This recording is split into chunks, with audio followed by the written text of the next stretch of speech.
aromamary.com website and mobile ആപ്ലിക്കേഷനിലൂടെ ജീവിത പങ്കാളിയെ കണ്ടെത്തൂ. രജിസ്ട്രേഷൻ തികച്ചും സൗജന്യം.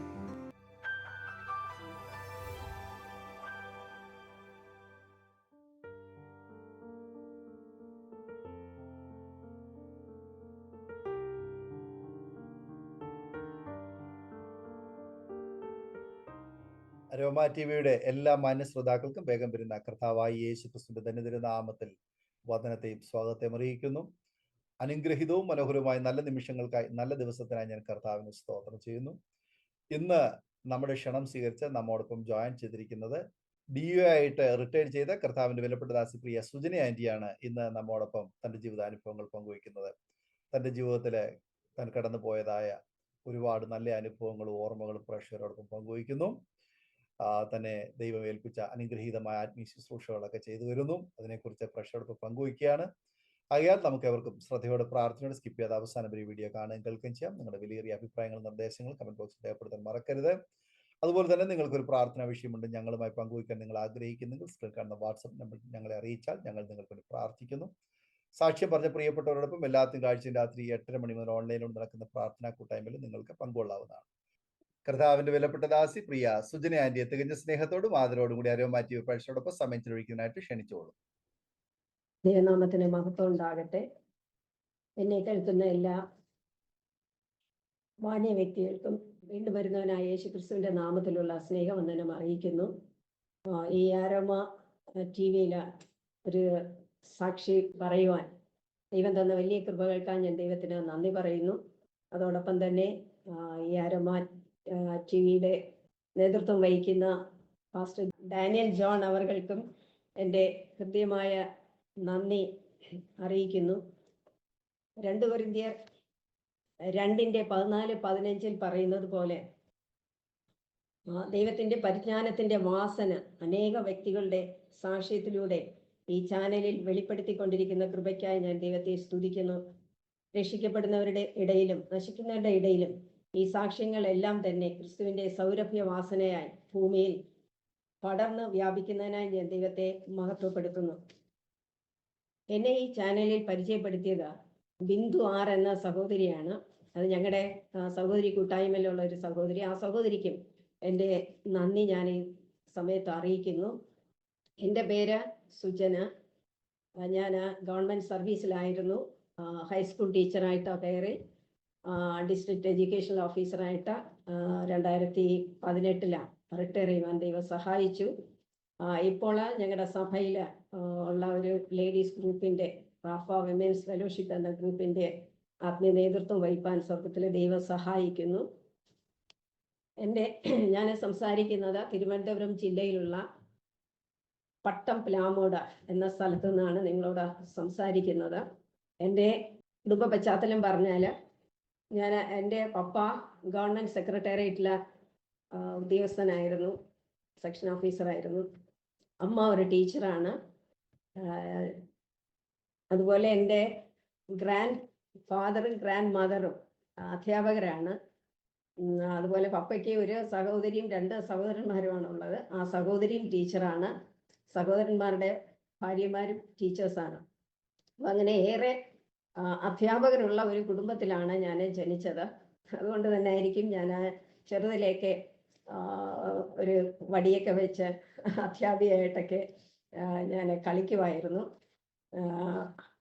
അതാണ് എൻ്റെ കുടുംബം. ഞാൻ ട്രിവാൻഡ്രത്ത് ഒരു മെഡിക്കൽ കോളേജിൽ അവിടുത്തെ ഒരു ഹോസ്പിറ്റലിലാണ് ജനിച്ചതെങ്കിലും എൻ്റെ കുട്ടിക്കാലം പപ്പയുടെ നാടായ ഊരമ്പ് എന്ന് പറയും.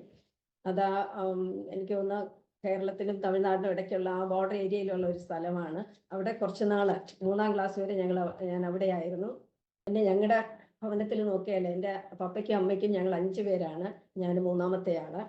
മൂത്ത സഹോദരനാണെങ്കിൽ ഗവൺമെൻറ് സെക്രട്ടേറിയറ്റിൽ നിന്ന് തന്നെ ജോയിൻറ്റ് സെക്രട്ടറി ആയിട്ട് റിട്ടയർ ചെയ്ത വ്യക്തിയാണ്, പക്ഷെ ഇപ്പോഴില്ല. 2ാമത് ചേച്ചിയാണ്. ചേച്ചി കോളേജിലെ പ്രൊഫസറായിരുന്നു, റിട്ടയർ ചെയ്തു. 4ാമത് എൻ്റെ ഇളയ സഹോദരനാണ്. അദ്ദേഹവും കോളേജിലെ പ്രൊഫസറായിരുന്നു, റിട്ടയർ ചെയ്തു. അദ്ദേഹവും ഇപ്പം ഇല്ല.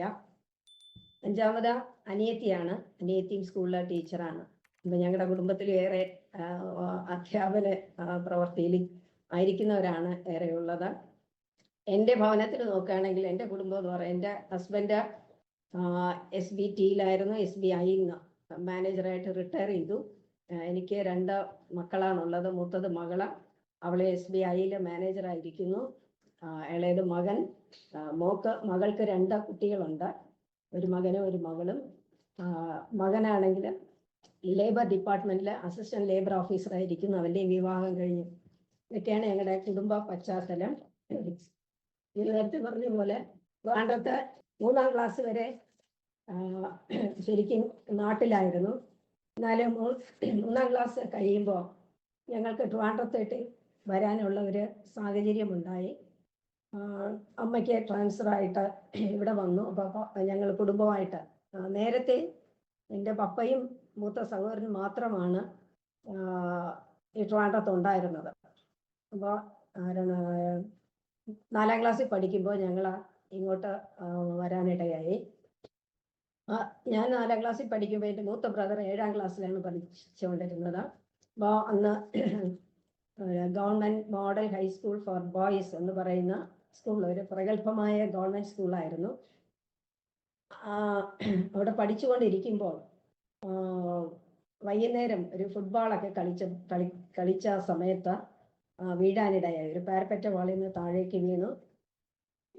വലത് കൈയുടെ റിസ്റ്റ് ഭാഗം പൊട്ടി, എല്ല് 2ഉം ഇങ്ങനെ പുറത്തു വന്നു എന്നാണ് പറയുന്നത്. പക്ഷെ എന്നാൽ ഈ കൂട്ടുകാര് ടീച്ചേഴ്സിനെ അറിയിക്കുകയൊന്നും ചെയ്തില്ല. ഇവർ തന്നെ, പപ്പ സെക്രട്ടേറിയറ്റ് എന്ന് പറഞ്ഞ ഈ സ്കൂളിൻ്റെ ഒരടുത്തായിട്ട് വരും. ഈ പിള്ളേരെ, എൻ്റെ മൂത്ത സഹോദരനെ എടുത്തുകൊണ്ടും നടത്തിക്കൊണ്ടും ഒക്കെ അവിടെ കൊണ്ടുപോയി എന്ന് പറഞ്ഞുള്ള അറിവാണ്. അങ്ങനെ ഏറ്റവും അടുത്തുള്ള ഒരു ജനറൽ ഹോസ്പിറ്റലിൽ സഹോദരനെ അഡ്മിറ്റ് ചെയ്യാനിടയായി. അന്ന് ഇന്നുള്ളത് പോലെയുള്ള സൗകര്യങ്ങളെല്ലാം കുറവാണ്, ഹോസ്പിറ്റലിൽ ഒക്കെ കുറവാണ്.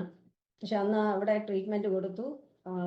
എന്നാൽ നാളുകൾ കഴിഞ്ഞിട്ട് ഒരു സൗഖ്യം വന്നില്ല. ഒരു ദിവസം പപ്പ ഇങ്ങനെ ഇവനെ ഡ്രസ്സ് ചെയ്യുന്ന സമയത്ത് പുറത്ത് നിന്നപ്പോൾ ഭയങ്കരമായിട്ട് നിലവിളിക്കുന്ന ശബ്ദം കേൾക്കുമായിരുന്നു. അപ്പം അങ്ങനെ പുറത്ത് നിന്ന് ഇത് കേൾക്കുന്നവരെല്ലാം തന്നെ കരയുമായിരുന്നു എന്ന് പറഞ്ഞ് ഞാൻ കേട്ടിട്ടുണ്ട്. പക്ഷെ ഇത് പിന്നെ കണ്ടപ്പോൾ പപ്പ ഒരു ദിവസം അകത്ത്, സ്വന്തത്തിലുള്ളവരൊന്നും അകത്ത് കിടത്തത്തില്ല, എല്ലാവരും പുറത്താണ് നിൽക്കേണ്ടത്. അവരത് ക്ലീൻ ചെയ്തൊക്കെ ഡ്രസ്സ് ചെയ്യുമായിരുന്നു. പക്ഷെ പപ്പ ഒരു ദിവസം കഥയൊക്കെ തുറന്ന് അകത്തോട്ട് ചെന്നപ്പോൾ കണ്ട കാഴ്ച ഒരു ഭയാനകരം. കാരണം ഒത്തിരി പസ്സായിട്ട് കൈ മൊത്തവും ഒരു വല്ലാത്ത രീതിയിലായിരുന്നു. പിന്നെ അവിടെ വെച്ചുകൊണ്ടിരുന്നില്ല. അവിടുന്ന് സഹോദരനെ CMC, ഇന്നത്തെ CMC മെഡിക്കൽ കോളേജ് വെല്ലൂർ, അന്നത് ബുത്തേരി ഹോസ്പിറ്റൽ എന്നാണ് അറിയപ്പെടുന്നത്, അവിടെ കൊണ്ടുപോയി കാണിച്ചു കഴിഞ്ഞപ്പോഴത്തേക്ക് അവർ ചോദിച്ച ഒരു ചോദ്യം ഇങ്ങനെയാണ്: നിങ്ങൾക്ക് മകൻ വേണോ കൈ വേണോ എന്നാണ് ചോദിച്ചത്. ഒത്തിരി ശകാരിച്ചു തോന്നുന്നു, ഒത്തിരി ഇംഗ്ലീഷിൽ കുറേയൊക്കെ പറഞ്ഞു. പപ്പയ്ക്ക് എന്ത് പറയണമെന്ന് അറിയത്തില്ല. കാരണം നമ്മൾ കൊടുക്കേണ്ട ട്രീറ്റ്മെൻ്റ് എല്ലാം നമ്മൾ കൊടുത്തതാണ്. പക്ഷെ എന്നിട്ട് എന്തായാലും ആ കൈ മുറിക്കേണ്ടി വന്നു. വലത് കൈ മുകളിൽ വെച്ച് മുറിക്കേണ്ടി വന്നു. ആ സഹോദരനാണ് ഞാൻ പറഞ്ഞ ജോയിന്റ് സെക്രട്ടറി ആയിട്ട് റിട്ടയർ ചെയ്ത സഹോദരനാണ്. അപ്പോൾ ഒരു ദിവസം ഈ രാവിലെ ഞാനൊക്കെ അന്ന് 4ാം ക്ലാസ് കൊച്ചു കുട്ടിയായിരുന്നപ്പോഴാണ് അമ്മയുടെ നിലവിളി കേട്ടാണ് ഞാൻ എഴുന്നേൽക്കുന്നത്. അപ്പോൾ ഈ ഒരു സംഭവം ഞങ്ങളുടെ കുടുംബത്തിൽ ഒരു വളരെ സങ്കടത്തിലും ദുഃഖത്തിലും ഒക്കെ ഉള്ള ഒരു സാഹചര്യം ഉണ്ടാക്കി. അങ്ങനെ ഞങ്ങൾ കടന്നു പോകുന്ന സമയത്ത് ഞങ്ങളുടെ സ്കൂൾ വിദ്യാഭ്യാസം തുടർന്നുകൊണ്ടിരിക്കുമ്പോൾ എനിക്ക് 1975 പപ്പ ഒരു നല്ല ഭവനം ഞങ്ങൾക്ക് വയ്ക്കുവാൻ. ഞങ്ങൾ ഇവിടെ വന്നപ്പോൾ ഞാൻ നേരത്തെ പറഞ്ഞല്ലോ, സഹോദരനും പപ്പയും താമസിച്ചിരുന്ന ഒരു ചെറിയ വീടായിരുന്നു. അതിലാണ് ഞങ്ങൾ 5 പേരും ഒക്കെ ഒത്തിരി ഇതായിട്ടാണ് താമസിച്ചിരുന്നത്. പക്ഷെ 1975 ആയപ്പോൾ നല്ലൊരു ഭവനം വയ്ക്കുവാൻ സ്വർഗത്തിലെ ദൈവം സഹായിച്ചു. അന്നത്തെ കാലത്ത് ഈ സിറ്റിയിൽ ആ ഭാഗത്ത് വളരെ നല്ലൊരു ഭവനമായിട്ട് ആണ് അത് കണ്ടിരുന്നത്. അപ്പോൾ അങ്ങനെ ഞങ്ങൾ ആ ഭവനത്തിൽ താമസിക്കാൻ തുടങ്ങി. എനിക്കൊന്ന് കുറച്ച് പ്രതികൂലങ്ങൾ ആ സമയത്തൊക്കെ ഉണ്ടായിരുന്നു. അങ്ങനെ ഞങ്ങളൊരു പെന്തക്കോസ്ത് ആരാധനയ്ക്ക് പോകാനായിട്ട് ഇടയായി. ആ പാസ്റ്ററിന്റെ പേര് ഡാനിയൽ പാസ്റ്ററാണ്. അദ്ദേഹം ആർമിയിൽ, എക്സ് ആർമിയാണ്. പിന്നെ ഒരു അക്കൗണ്ടന്റ് ഓഫീസിലും കണ്ടോ വർക്ക് ചെയ്തിരുന്നു. പക്ഷെ നല്ല കൃപാവരമുള്ള, നല്ല സാക്ഷ്യമുള്ള ഒരു ദേവദാസനായിരുന്നു. ആ ദേവദാസൻ ശരിക്കും പറഞ്ഞാൽ ഞങ്ങൾക്ക് വേണ്ടി നല്ലവണ്ണം ഇടികി നിന്ന് പ്രാർത്ഥിച്ച ഒരു ദേവദാസനായിരുന്നു. ഞങ്ങളെക്കാലവും അത് ഓർക്കും. അപ്പൊ അദ്ദേഹമില്ല, ദേവസന്നിധിയിൽ എടുക്കപ്പെട്ടിട്ട് വർഷങ്ങളായി. അപ്പൊ അങ്ങനെ ഞങ്ങൾ പെന്തക്കോസ്ത് ആരാധനയ്ക്ക് ഇടയ്ക്കൊക്കെ പോകുമായിരുന്നു. അതോടൊപ്പം തന്നെ വീട്ടിലൊത്തിരി പ്രതികൂലങ്ങൾ ഉള്ളത് കൊണ്ടായിരിക്കാം എനിക്കൊന്നും, ഞങ്ങളൊക്കെ കുട്ടികളായതുകൊണ്ട് അത്ര അറിയുന്നില്ല, എങ്കിലും ഞങ്ങളുടെ അവിടെ ഒരു പാസ്റ്റർ 3 ദിവസം വന്ന് ഉപവസിച്ച് പ്രാർത്ഥിക്കാനിടയായി. അപ്പൊ അങ്ങനെ ആ പ്രാർത്ഥനയുടെ 3-ാമത്തെ ദിവസം ഞങ്ങൾക്ക് എല്ലാവർക്കും വേണ്ട ദൈവാലോചന പറഞ്ഞതായിട്ട് എനിക്ക് ഓർക്കുന്നുണ്ട്. എനിക്ക് തോന്നുന്നു 1970-കളിലൊക്കെയാണ്, വർഷങ്ങൾ ഒത്തിരി കടന്നുപോയി. പക്ഷെ എനിക്ക് ഇന്നും ഓർമ്മയുണ്ട്. എൻ്റെ തലയിൽ കൈവച്ചിട്ട് പറഞ്ഞത് ഇങ്ങനെയാണ്: ആതുര ശുശ്രൂഷയ്ക്കായി മകളെ കണ്ടിരിക്കുന്നതിനാൽ ദൈവത്തെ സ്തുതിക്കുന്നു എന്ന് പറഞ്ഞു. അപ്പൊ എനിക്കന്ന് ഞാൻ പറഞ്ഞല്ലോ, തമിഴ്നാട്ടിലും അത്ര മലയാളം വലിയ പിടിയില്ലായിരുന്നു. ഞാൻ അമ്മയടുത്ത് ചോദിക്കുമായിരുന്നു, അമ്മ എന്താണ് ഈ ആതുര ശുശ്രൂഷയെന്ന്. അപ്പൊ അമ്മ പറയുന്നത് പാവപ്പെട്ടവരുടെ ഇടയ്ക്ക് ഉള്ള ശുശ്രൂഷയാണ്. അപ്പൊ എനിക്ക് സത്യം പറഞ്ഞാല് അന്നതൊരു പുച്ഛമായിട്ട് തോന്നി. അന്ന് അത്രയൊക്കെ ഉള്ളൂ വിവരങ്ങളുള്ളത്.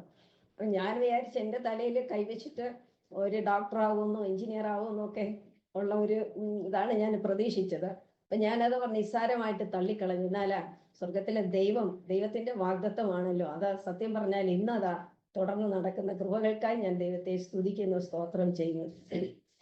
അങ്ങനെ എൻ്റെ വിദ്യാഭ്യാസം തുടർന്നു. SLC കഴിഞ്ഞു, PDഗ്രി കഴിഞ്ഞു. അത് കഴിഞ്ഞ ഡിഗ്രിക്ക് ഞാൻ കെമിസ്ട്രി മെയിനെടുത്താണ് പഠിച്ചിരുന്നത്.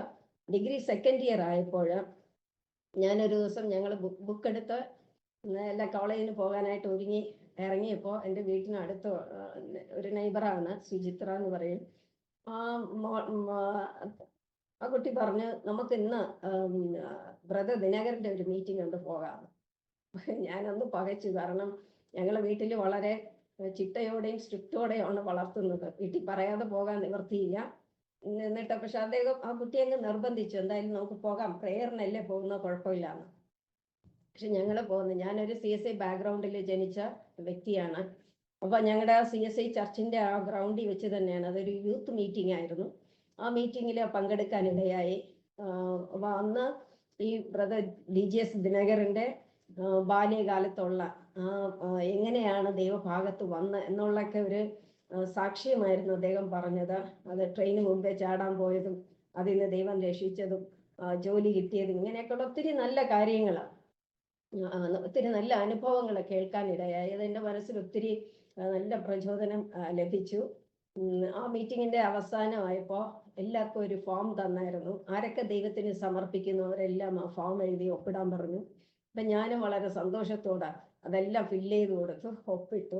പക്ഷെ നാളുകൾ കഴിഞ്ഞപ്പോൾ ഞാനത് മറന്നു. എന്നാൽ സ്വർഗത്തിലെ ദൈവം മറക്കാതെ നമ്മൾ ഒപ്പിട്ട സ്വർഗത്തിലെ ദൈവം അവിടെ, ഞാൻ വിചാരിക്കുന്നു അവിടെയും ദൈവം ഒപ്പിട്ട ഒരു കാര്യമായിരുന്നു എന്ന് എനിക്ക് പറയാൻ സാധിക്കും. അപ്പം അങ്ങനെ ഞാൻ ഡിഗ്രി കഴിഞ്ഞു. ഡിഗ്രി കഴിഞ്ഞിട്ട് എനിക്ക് MSc കെമിസ്ട്രി അഡ്മിഷൻ കിട്ടിയില്ല.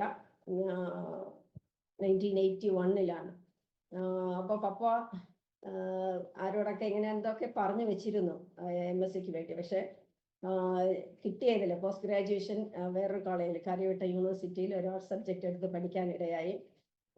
എന്നാൽ അവിടെ ജോയിൻ ചെയ്തുവെങ്കിലും കെമിസ്ട്രി MScക്ക് കിട്ടുമെന്നുള്ള ഒരു പ്രതീക്ഷയായിരുന്നു. എന്നാൽ പപ്പ 1981 ഡിസംബർ മാസം 10-ാം തീയതി ലോകത്തിൽ നിന്ന് മാറ്റപ്പെട്ടു. ഒരു സ്കൂട്ടർ ആക്സിഡന്റിൽ പപ്പ ഞങ്ങളെ വിട്ടു പോവുകയായിരുന്നു. ആ ഒരു സംഭവം ഞങ്ങളുടെ ജീവിതത്തിൽ ഒത്തിരി പ്രയാസവും ദുഃഖത്തിനും ഇടയാക്കി. കാരണം പപ്പയാണ് എല്ലാ കാര്യങ്ങളും, ഭവനത്തിലെ കാര്യങ്ങളെല്ലാം ക്രമീകരിച്ചിരുന്നതും ഒക്കെ എന്ന് വെച്ചാൽ അങ്ങനെ ഒരു വ്യക്തിയായിരുന്നു. വീട്ടിലെയും നാട്ടുകാർക്കും ഒക്കെ ഒത്തിരി പ്രയോജനമുള്ള ഒരു മകനായിരുന്നു. പക്ഷെ പെട്ടെന്ന് ഇങ്ങനെ ഒരു വിയോഗം വന്നത് ഞങ്ങളെല്ലാവരെയും വല്ലാതെ ഒലച്ചു. പക്ഷെ ആ സമയത്തൊക്കെ ദൈവത്തോട് അടുക്കുവാനുള്ള കൃപ ദൈവം തന്നു. നേരത്തെ ഞാൻ പറഞ്ഞ പോലെ ആ ഒരു ഡാനിയൽ പാസ്റ്ററിന്റെ അവിടെ ആരാധനയ്ക്ക് എല്ലാ വെള്ളിയാഴ്ചയുമാണ് ഞങ്ങൾ പോകുന്നത്. അപ്പൊ അവിടെ പോകുമ്പോൾ ഞാൻ നേരത്തെ പറഞ്ഞ പോലെ വളരെ അനുഗ്രഹപ്പെട്ട കൂട്ടായ്മയായിരുന്നു. അദ്ദേഹം വളരെ രോഗശാന്തി ശുശ്രൂഷ ഒത്തിരി അത്ഭുതങ്ങൾ ചെയ്യുന്ന ഒരു ദൈവനാമത്തിൽ ചെയ്യുന്ന ഒരു പാസ്റ്ററായിരുന്നു. അപ്പൊ ഈ അത്ഭുത പ്രവർത്തികളെല്ലാം കേട്ടുമൊക്കെ എൻ്റെ മനസ്സിൽ ഒത്തിരി ദൈവികമായിട്ടുള്ള ഒരു ദൈവത്തോടുള്ള ഒരു ഭക്തി ഇതൊക്കെ വർദ്ധിച്ചു വരുവാനിടയായി. ആ ദിവസങ്ങളിലൊക്കെ അതൊരു പെന്തക്കോസ്ത് ആരാധനയാണല്ലോ. അപ്പോൾ എനിക്ക് മനസ്സിന്റെ ഉള്ളിൽ ഉണ്ടായിരുന്നു എനിക്കൊന്ന് സ്നാനപ്പെട്ടാൽ കൊള്ളാം എന്നൊക്കെ ഉള്ള ഒരു ആഗ്രഹം വന്ന് തോന്നിയിരുന്നു. എന്നാൽ അത് പുറത്ത് പറയാൻ, ഞങ്ങൾ CSI ബാക്ക്ഗ്രൗണ്ട് ആണല്ലോ, പുറത്ത് പറയാനുള്ള ഭയമുണ്ട്.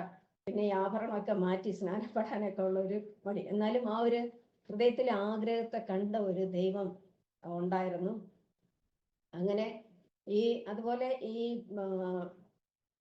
പോസ്റ്റ് ഗ്രാജുവേഷൻ പഠിക്കുമ്പോൾ എനിക്ക് ഒത്തിരി വിഷമം ഉണ്ടായിട്ടുണ്ട്. കാരണം കെമിസ്ട്രിയിൽ നിന്ന് വേറൊരു ആർട്ട് സബ്ജക്റ്റിലേക്ക് മാറിയപ്പോൾ അതെങ്ങനെ പഠിക്കണം എന്താണെന്നൊക്കെ ഉള്ള ഒരു ഭയം ഉണ്ടായിരുന്നു. എങ്ങനെ ഞാനിത് കംപ്ലീറ്റ് ചെയ്യുന്നൊക്കെ ഉള്ള ഒരു ആശങ്ക ഉണ്ടായിരുന്നു.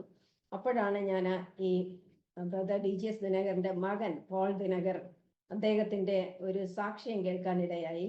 ഞാൻ പറയട്ടെ, ഈ സാക്ഷ്യം ഇത് കേൾക്കുന്ന കുട്ടികൾക്കും അല്ലെങ്കിൽ മാതാപിതാക്കൾക്ക് കുട്ടികൾക്ക് പകർന്നു കൊടുക്കേണ്ട ഒരു സാക്ഷ്യമാണെന്ന് ഞാൻ പറയുന്നു. അക്കാലത്ത് ഞാൻ കേട്ട ഇങ്ങനെയാണ്. അദ്ദേഹം BTech പഠിച്ചു, പല പേപ്പേഴ്സും കിട്ടാതെ വന്നു, പെൻഡിങ് ആയിരുന്നു. അപ്പോൾ അന്ന് ദൈവ സന്നിധിയിൽ നകന്നു പോയ ഒരു സമയമായിരുന്നു. എന്നാൽ ദൈവത്തെ സ്വന്തം രക്ഷിതാവായി സ്വീകരിച്ചിട്ട് അദ്ദേഹം അവലംബിച്ച ഒരു കാര്യം എന്ന് പറഞ്ഞാൽ, അദ്ദേഹം പഠിക്കുമ്പോൾ അടുത്ത് ഒരു കസേര കൂടെ ഇട്ടേക്കും. കസേര ഇട്ടിട്ട് അതിൽ യേശുവിനെ ഒന്ന് ഇൻവൈറ്റ് ചെയ്യും. യേശു എൻ്റെ കൂടെ ഇരിക്കണമെന്ന് പറഞ്ഞിട്ട് ഇൻവൈറ്റ് ചെയ്ത് അദ്ദേഹം പഠിച്ച അത് എല്ലാ പേപ്പേഴ്സും കംപ്ലീറ്റ് ചെയ്തു എന്നുള്ളൊരു വലിയൊരു സാക്ഷ്യം എങ്ങനെയോ ഞാൻ കേൾക്കാനിടയായി. അതേ ഇത് തന്നെ ഞാനും അവലംബിക്കാൻ തുടങ്ങി. ഞാനൊരു കസേര ഇട്ടില്ല എങ്കിലും എനിക്ക് ഒരു സെപ്പറേറ്റ് റൂമുണ്ട്, ഒരു മേശയുണ്ട്, ഒരു കസേരയുണ്ട്. പിന്നെ ഒരു കസേര എടുത്തിടാൻ ഒരു പേടി, ഒരു വിഷമയാണ്. കാരണം കൂടെ ഉള്ളവർ കളിയാക്കും എന്നുള്ളതിൽ. പക്ഷെ ഞാൻ ഭാവനയിൽ ഒരു കസേര ഞാൻ കാണും. ഇവിടെ എൻ്റെ അപ്പൻ ഇവിടെ ഉണ്ടാവും, യേശു കർത്താവ്. ഞാൻ പ്രാർത്ഥിക്കുമായിരുന്നു, ദൈവമേ യേശു അങ്ങ് കൂടെ ഇരിക്കണം, പഠിക്കാനുള്ള കൃപ തരണമേ എന്ന് പറഞ്ഞു. സത്യം പറഞ്ഞാൽ അതൊരു വലിയ അനുഭവമായിരുന്നു. SIs ഒക്കെ വളരെ വേഗത്തിൽ പഠിക്കുവാനുള്ള കൃപ ദൈവം തന്നു. എൻ്റെ ഫസ്റ്റ് ടെർമിനൽ എക്സാമിനേഷൻ വന്നപ്പോൾ തന്നെ ഒരു ദിവസം ഞങ്ങൾ ക്ലാസ്സിൽ പോയപ്പോൾ പിള്ളേരൊക്കെ ചോദിക്കുകയാണ്, സാറ് ഞങ്ങളുടെ പേപ്പർ ഉണ്ട്. അപ്പോൾ ആ സാറ് പറഞ്ഞ ഒരു വാക്കുണ്ട്. സാറ് പറഞ്ഞ, ഞാൻ ഒരു പേപ്പർ നോക്കിയപ്പോൾ എനിക്കൊരു സംശയം അതിനകത്ത്, എനിക്ക് അതൊന്നും കൂടെ റീവാല്യൂ ചെയ്യണമായിരുന്നു എന്ന് പറഞ്ഞു. അപ്പം എനിക്ക് തോന്നി എൻ്റെ മനസ്സിൽ എൻ്റെ പേപ്പറാണോ എന്തോ. നെക്സ്റ്റ് ഡേ വളരെ അത്ഭുതമെന്ന് പറയട്ടെ, നെക്സ്റ്റ് ഡേ പേപ്പർ തന്നു. എനിക്ക് ആ പേപ്പറിൽ 96 ഔട്ട് ഓഫ് 100 നല്ല മാർക്ക് ദൈവം തന്നു. അതുപോലെ ഓരോ പേപ്പേഴ്സിലും എല്ലാത്തിനും ഫസ്റ്റ് മാർക്ക് എടുക്കാൻ ദൈവം എന്നെ സഹായിച്ചു. അതുപോലെ തന്നെ ഫസ്റ്റ് ഇയർ കഴിഞ്ഞു, സെക്കൻഡ് ഇയർ കഴിഞ്ഞപ്പോൾ ഞാൻ ഫസ്റ്റ് റാങ്കോടെ പാസ്സാകാൻ ദൈവം സഹായിച്ചു. ഇതൊക്കെ ദൈവത്തിൻ്റെ കൃപ എന്ന് അല്ലാതെ എനിക്ക് പറയാനൊന്നുമില്ല. ദൈവത്തോട് ചേർന്നിരിക്കുന്ന മക്കളെ ഒരിക്കലും ദൈവം കൈവിടത്തില്ല. ഞാൻ എന്നെ കൈവിടുകയില്ല, ഉപേക്ഷിക്കുകയില്ല എന്ന് പറഞ്ഞ ദൈവം കൂടെ ഉണ്ടായിരുന്നു എന്ന് വേണം പറയാൻ. അങ്ങനെ എൻ്റെ പോസ്റ്റ് ഗ്രാജുവേഷൻ കഴിഞ്ഞു. അത് കഴിഞ്ഞാൽ ഞാനൊരു പ്രൈവറ്റ് സ്കൂളിൽ വർക്ക് ചെയ്യാൻ പോയി. ഞാൻ ഒരിക്കലും സത്യം പറഞ്ഞാൽ ഇതേവരെ വെറുതെ ഇരുന്നിട്ടില്ല. വെറുതെ ഇരുന്ന് മുഷിഞ്ഞ അവസരങ്ങളേ ഇല്ല. ഞാൻ പ്രൈവറ്റ് സ്കൂളിൽ വർക്ക് ചെയ്യാൻ പോയി. അത് കഴിഞ്ഞിട്ട് അപ്പോഴാണ് ബോധ്യം വന്നത് BEd വേണമെന്ന്. അങ്ങനെ ഞാൻ BEd പഠിച്ചു. BEd പഠിച്ചു കഴിഞ്ഞതിന് ശേഷം വീണ്ടും ഒരു പ്രൈവറ്റ് സ്കൂളിൽ വർക്ക് ചെയ്തിരുന്നു. അങ്ങനെ ആയിരുന്നപ്പോഴാണ് ഗവൺമെൻറ് സ്കൂളിൽ എനിക്ക് അപ്പോയിൻമെൻ്റ് ആയത്. അപ്പോയിൻമെൻ്റ് ആയത് പാലക്കാട് എന്ന ജില്ലയിലെ അട്ടപ്പാടി എന്ന സ്ഥലമാണ്. കേട്ടിട്ടുണ്ടാവുമെന്ന് വിചാരിക്കുന്നു. ആദിവാസികൾ അധികമുള്ള ഒരു സ്ഥലമാണ് അട്ടപ്പാടി. അവിടെയാണ് എൻ്റെ പോസ്റ്റിംഗ് ആയത്. പക്ഷെ അത് പോസ്റ്റിംഗ് വന്നപ്പോൾ വീട്ടുകാർ പറഞ്ഞു വിടത്തില്ല, അവിടെ പോകാൻ ഇത്രയും ദൂരെ ഒന്നും വിടാൻ പറ്റത്തില്ല, പെൺകുട്ടിയാണ്, വിടാൻ പറ്റത്തില്ല പറഞ്ഞു. ഇതിനു മുമ്പേ ഞാനൊരു കാര്യം പറയട്ടെ, ഞാൻ വീട്ടിലായിരുന്നപ്പോൾ പല അവസരങ്ങളിലും ഒറ്റപ്പെട്ട അനുഭവങ്ങൾ എനിക്ക് വന്നിട്ടുണ്ട്. അപ്പോഴൊക്കെ ദൈവത്തോട് പ്രാർത്ഥിക്കുകയും കാണുന്ന എല്ലാത്തിനും പേപ്പറിൽ നോക്കിയിട്ട് എല്ലാത്തിനും ജോലിക്ക് അപേക്ഷിക്കുമായിരുന്നു. എനിക്കൊന്ന് നോർത്ത് ഇന്ത്യയിലൊക്കെ കണ്ടതിനെല്ലാം അപ്ലൈ ചെയ്യും, പക്ഷെ അതൊക്കെ വീട്ടിൽ വിടുമെന്ന് എനിക്കറിയത്തില്ല. പക്ഷെ എനിക്കൊരു പോസ്റ്റിംഗ് ഓർഡർ ലഭിച്ചു. പക്ഷെ ആദ്യം വിടത്തില്ല എന്ന് പറഞ്ഞെങ്കിലും ആ അട്ടപ്പാടിയിൽ തന്നെ എൻ്റെ ഗ്രാൻഡ് ഫാദറിൻ്റെ അനിയത്തിയുടെ മകൾ കുടുംബമായിട്ട് അവിടെ ജോലി ചെയ്യുന്നു, ഗവൺമെൻറ് സർവീസിലായിരിക്കുന്നു എന്ന് അറിയാനിടയായി. ഞാൻ ആ നേരത്തെ ഞാൻ കണ്ടിട്ടില്ല അവരെയൊന്നും. എനിവേ അതുകൊണ്ട് എന്നെ വിടാന്ന് പറഞ്ഞ് അങ്ങനെ കൊണ്ട് അട്ടപ്പാടിയിൽ ഞാൻ പോയി ജോയിൻ ചെയ്യാനിടയായി. അതിൽ നിന്നാണ് ശരിക്കും പറഞ്ഞ എൻ്റെ ജീവിതത്തിൽ ഭയങ്കരമായിട്ടുള്ള ഒരു ടേണിംഗ് പോയിന്റ് വരുന്നത്. കാരണം ഞാൻ അവിടെ ചെന്ന് ജോയിൻ ചെയ്ത് കഴിഞ്ഞ് 1-2 മാസം കഴിഞ്ഞപ്പോൾ ആ സ്ഥലത്ത് ഈ അങ്കിളുടെ പരിചയത്തിലുള്ള ഒരു പയ്യൻ അഗ്രികൾച്ചർ ഓഫീസറായിട്ട് അവിടെ അപ്പോയിൻമെൻ്റ് ആയി. അപ്പോൾ അങ്കിളിനൊരാഗ്രഹം, അങ്ങനെ അങ്കിള് വീട്ടിൽ അത് വിവാഹാലോചനയായിട്ട് കൊണ്ടുവന്നു. അങ്ങനെ ഈ വീട്ടിൽ നിന്ന് ആ പയ്യൻ്റെ വീട്ടിലേക്ക് ഞങ്ങളുടെ സഹോദരങ്ങൾ, അന്ന് പപ്പ ഇല്ലല്ലോ, ഞങ്ങളുടെ സഹോദരങ്ങൾ പയ്യനെ കാണാനായിട്ട് ചെന്നപ്പോൾ അന്ന് ഞങ്ങൾക്കൊരു ഫിയറ്റ് കാറുണ്ടായിരുന്നു. ആ വണ്ടി എതിരെ വന്ന് ടെമ്പോയിൽ ഇടിച്ച് ഒരു ഭാഗം തകരാനിടയായി. ഞാനിപ്പോൾ വിചാരിക്കും അത് തന്നെ ഒരു ദുശാഹനമാണോ എന്തോ. എനിവേ അങ്ങനെ ഒരു സംഭവം ഉണ്ടായി. അവർ ചെന്ന് കണ്ടുവന്നു. പക്ഷേ ഏതാനും ആഴ്ചകൾക്ക് ശേഷം ഞാൻ എല്ലാ കാര്യങ്ങളും എനിക്ക് പൊളിച്ച് പറയാൻ പറ്റത്തില്ല, ഒരു ചാനലായതുകൊണ്ട്. എനിവേ ചില കാരണങ്ങളാൽ എൻ്റെ വീട്ടുകാർ ആ ബന്ധം വേണ്ടാന്ന് വെച്ചു. പക്ഷെ അതേസമയം തന്നെ അങ്കിൾ എന്നെ ബ്രെയിൻ വാഷ് ചെയ്ത് ആ രീതിയിലൊക്കെ ആയിരുന്നു. ഞങ്ങൾ തമ്മിൽ അങ്ങനെ സംസാരിക്കുകയോ അങ്ങനെ ഒന്നും ചെയ്തിട്ടില്ല. ദൈവം കേൾക്ക ഞാൻ പറയുന്നു ഇവിടെ പോകുക, അതിനുള്ള എല്ലാ സാഹചര്യവും അവിടെ ഉണ്ട്. കാരണം ആരും അറിയാത്ത ദിവസമാണ്. പക്ഷെ എന്തായാലും എൻ്റെ അടുത്ത് ഒരു ദിവസം എനിക്കൊരു കത്ത് കിട്ടി. മൂത്ത ബ്രദർ എന്നെ അയച്ച കത്താണ്. ഇങ്ങനെയൊക്കെയാണ് കാര്യങ്ങൾ, നീ എന്ത് പറയുന്നു? അപ്പം ഞാൻ പറഞ്ഞു വേറെ ഒന്നും ആയിട്ടില്ലെങ്കിൽ ഇത് തന്നെ ആയിക്കോട്ടെ. പക്ഷെ ഇത് വീട്ടുകാർക്ക് ഭയങ്കര ഒരു വിഷമമായി. 2-3 ദിവസം കഴിഞ്ഞപ്പോൾ എൻ്റെ ഇളയ ബ്രദർ ബാംഗ്ലൂർ ബിടെക് പഠിച്ചുകൊണ്ടിരിക്കുന്ന സമയത്ത് അവനൊരു ദിവസം അവിടെ വന്നു. അട്ടപ്പാടി അഗളി എന്ന് പറയുന്ന സ്ഥലത്താണ്. അവിടെ വന്ന് എന്നെ വിളിച്ചുകൊണ്ട് വന്നു. വീട്ടിൽ ലീവ് എടുപ്പിച്ച് വീട്ടിൽ വിളിച്ചുകൊണ്ട് വന്നു. വീട്ടിൽ വിളിച്ചിട്ട് വന്നിട്ട് അപ്പം ഞാൻ വെറുതെ ഇരിക്കുകയാണല്ലോ എന്ന് പറഞ്ഞിട്ട് എൻ്റെ ചേച്ചിയുടെ കൂടെ പറഞ്ഞു. ചേച്ചി അന്ന് റിസർച്ച് ചെയ്യുന്ന സമയമാണ്. ചേച്ചിയുടെ ഞാൻ പറഞ്ഞു എനിക്ക് കുറച്ച് നോവൽ എടുത്തു. ഞാൻ പണ്ടൊക്കെ ഒത്തിരി നോവൽ വായിക്കുന്ന ആളാണ്. നോവലും എടുത്തിട്ട് വരാൻ പറഞ്ഞു. അങ്ങനെ അവൾ 3 നോവല്, നമ്മുടെ ഈ ബൈബിളിനെക്കാളും വലിപ്പമുള്ള 3 നോവല് എനിക്ക് എടുത്തുകൊണ്ട് തന്നു. പക്ഷേ കൃപയാല എൻ്റെ മനസ്സൊത്തിരി ഭാരപ്പെട്ടിരുന്നു. കാരണം എൻ്റെ വീട്ടുകാരുടെ എന്നോടുള്ള ഒരു അപ്രോച്ചും പിന്നെ ജോലിക്ക് വിടത്തില്ല എന്നുള്ള ഒരു ഇതുമൊക്കെ ആയപ്പോൾ ഞാൻ ഒത്തിരി അങ്ങ് ഭാരപ്പെട്ടു, ഒത്തിരി. അപ്പം അങ്ങനെ ഈ നോവലെടുത്ത് വായിക്കാതിരുന്നാൽ ഒരു പേജ് പോലും, സത്യം പറയട്ടെ, ഈ 3 നോവലുണ്ട്, അതിൽ ഒരു നോവലിൻ്റെ ഒരു പേജ് പോലും കംപ്ലീറ്റ് ചെയ്ത് വായിക്കാൻ എനിക്ക് സാധിച്ചില്ല. ഞാനിത് വിചാരിക്കുന്നു ഇതൊക്കെ ദൈവത്തിൻ്റെ ഒരു പദ്ധതി എന്ന് വേണം പറയാൻ. അപ്പം ഞാൻ അതിനെ മാറ്റി വെച്ചിട്ട് ഞാൻ സ്വതവേ ബൈബിൾ അങ്ങ് കയ്യിലെടുത്തു. എൻ്റെ ബൈബിൾ കയ്യിലെടുത്തിട്ട് വായിക്കാൻ തുടങ്ങി. അതിൽ വായിച്ച് കുറച്ച് സന്തോഷം ഞാൻ അതിൽ നിന്ന് ഒരു ആശ്വാസമൊക്കെ കണ്ടെത്തിയിരുന്നു. ഒരു ദിവസം ബൈബിൾ വായിച്ചുകൊണ്ടിരുന്നപ്പോൾ തന്നെ അമ്മ വന്നിട്ട് ഒത്തിരി ഒരുപാട് അങ്ങ് ശകാരിച്ചു. കാരണം ആരോ എന്തോ പറയുന്നത് കേട്ടിട്ട് വന്നാണ്. അമ്മയല്ലേ, അമ്മയ്ക്ക് എത്രയും വിഷമങ്ങൾ കാണും. ഒത്തിരി അങ്ങ് വഴക്ക് പറയാനിടയായി. അപ്പോൾ ഞാൻ പിന്നെ വിചാരിച്ചു, കർത്താവേ എനിക്ക് ഒന്നിലും ഒരു ആശ്വാസം ഇല്ലല്ലോ, ഇനി എൻ്റെ ജീവിതം അങ്ങോട്ട് അവസാനിപ്പിക്കാതായിരിക്കും നല്ലതെന്ന് വിചാരിച്ചു. കാരണം ഇങ്ങനെ പോയാൽ പറ്റത്തില്ല. എല്ലാവരും എന്നെ ഒറ്റപ്പെടുത്തുന്ന ഒരു അനുഭവം. എന്ത് ചെയ്യണമെന്ന് എനിക്കറിയില്ല. എൻ്റെ ജോലിക്ക് എന്നെ വിടുന്നില്ല. എന്നെ ഏറ്റവും ഭാരപ്പെടുത്തിയിരുന്നതാണ് എൻ്റെ ജോലിക്ക് എന്നെ വിടുന്നില്ല എന്നുള്ളതാണ്. കാരണം ഒരു ഗവൺമെൻറ് ജോബ് എന്ന് പറഞ്ഞാൽ അത്രയും ഇതുണ്ടല്ലോ. അപ്പോൾ അങ്ങനെ കഴിഞ്ഞു പോകുന്ന സമയത്ത് അമ്മ ഇങ്ങനെ വന്ന് ശകാരിച്ച് ഇതെല്ലാം ആയപ്പോൾ ഞാൻ വിചാരിച്ചു ഇനി ജീവിച്ചിട്ട് കാര്യമില്ല. എൻ്റെ വീട്ടിൽ കുറച്ച് മെർക്കുറി ഉണ്ടായിരുന്നതായിട്ട് എനിക്ക് ഓർമ്മയുണ്ട്. അത് കഴിച്ചാൽ മരിക്കുമെന്ന് എനിക്ക് അറിയത്തില്ല. ഞാൻ വിചാരിച്ചു എന്തായാലും അതെടുത്ത് കഴിക്കാമെന്ന് പറഞ്ഞിട്ട് ഓടിച്ചെന്ന് എൻ്റെ സ്റ്റോറിൽ ചെന്നിട്ട് വെച്ചിരുന്ന സ്ഥലമൊക്കെ തപ്പി നോക്കിയപ്പോൾ അത് കണ്ടില്ല. അപ്പം നിരാശയോടെ വീട്ടിൽ എൻ്റെ റൂമിൽ വീണ്ടും വന്നു. എൻ്റെ റൂമും മാത്രം അവിടെ മാത്രം ആശ്രയം. ഞാൻ അവിടെ തന്നെ ഇങ്ങനെ ഇരിക്കും. എപ്പോഴെങ്കിലും എണീക്കും, എപ്പോഴെങ്കിലും ചെന്ന് എന്തെങ്കിലും ഭക്ഷണം കഴിക്കും. പിന്നെ ഉറക്കം. രാത്രി കാലങ്ങളെല്ലാം കണ്ണുനീരോടെ ഇരുന്ന് കരയുമായിരുന്നു. പിന്നെ ഞാൻ വിചാരിച്ചു വിഷം കഴിക്കാൻ വെച്ചിട്ട് അത് പറ്റിയില്ല. അപ്പം ഞാൻ വിചാരിച്ചു എന്തായാലും ഒന്ന് തൂങ്ങി മരിക്കാം. കേട്ടിട്ടേ ഉള്ളൂ, എങ്ങനെ തൂങ്ങണമെന്ന് അറിയത്തില്ല. എനിക്ക് എൻ്റെ ബാത്റൂം ഉണ്ട്, ഞാൻ പറഞ്ഞല്ലോ ബാത്റൂം അറ്റാച്ച്ഡ് റൂമാണ് എൻ്റെ. അപ്പോൾ ഞാൻ ആ ബാത്റൂമിലൊക്കെ ചെന്നിങ്ങനെ നോക്കി നിൽക്കുമായിരുന്നു. ഷവറിൻ്റെ ഇതിലൊക്കെ നോക്കിയിട്ട് ഇതിലത്ത് തൂങ്ങിയാലോ എന്നൊക്കെ ചിന്തിച്ചിട്ടുണ്ട്. അപ്പൊ എങ്ങനെ തൂങ്ങണമെന്ന് അറിയത്തില്ല. പിന്നെ ഞാൻ വന്നിരുന്ന് ആലോചിക്കും, ഞാനിങ്ങനെ ഒന്ന് ഈ ഒരു കടുങ്കൈ ചെയ്തു കഴിഞ്ഞാൽ എൻ്റെ കുടുംബത്തിന് അപമാനമാണ്. വളരെ റെപ്യൂട്ടഡ് ആയിട്ടുള്ള ഒരു കുടുംബമാണ് എൻ്റെത്. പിന്നെ എനിക്ക് ഇളയ ഒരു സഹോദരനും ഒരു സഹോദരിയുമുണ്ട്. അപ്പൊ അവരുടെ ഭാവിക്ക് അത് ദോഷമാണ്. അങ്ങനെയൊക്കെ ചിന്തിച്ച് ഞാൻ അതിൽ നിന്ന് പിന്മാറി. പക്ഷെ എല്ലാ രാത്രി കാലങ്ങളും ഇരുന്ന് കണ്ണീനോടെ കരഞ്ഞു കരഞ്ഞു കരഞ്ഞു ഉറങ്ങുമായിരുന്നു.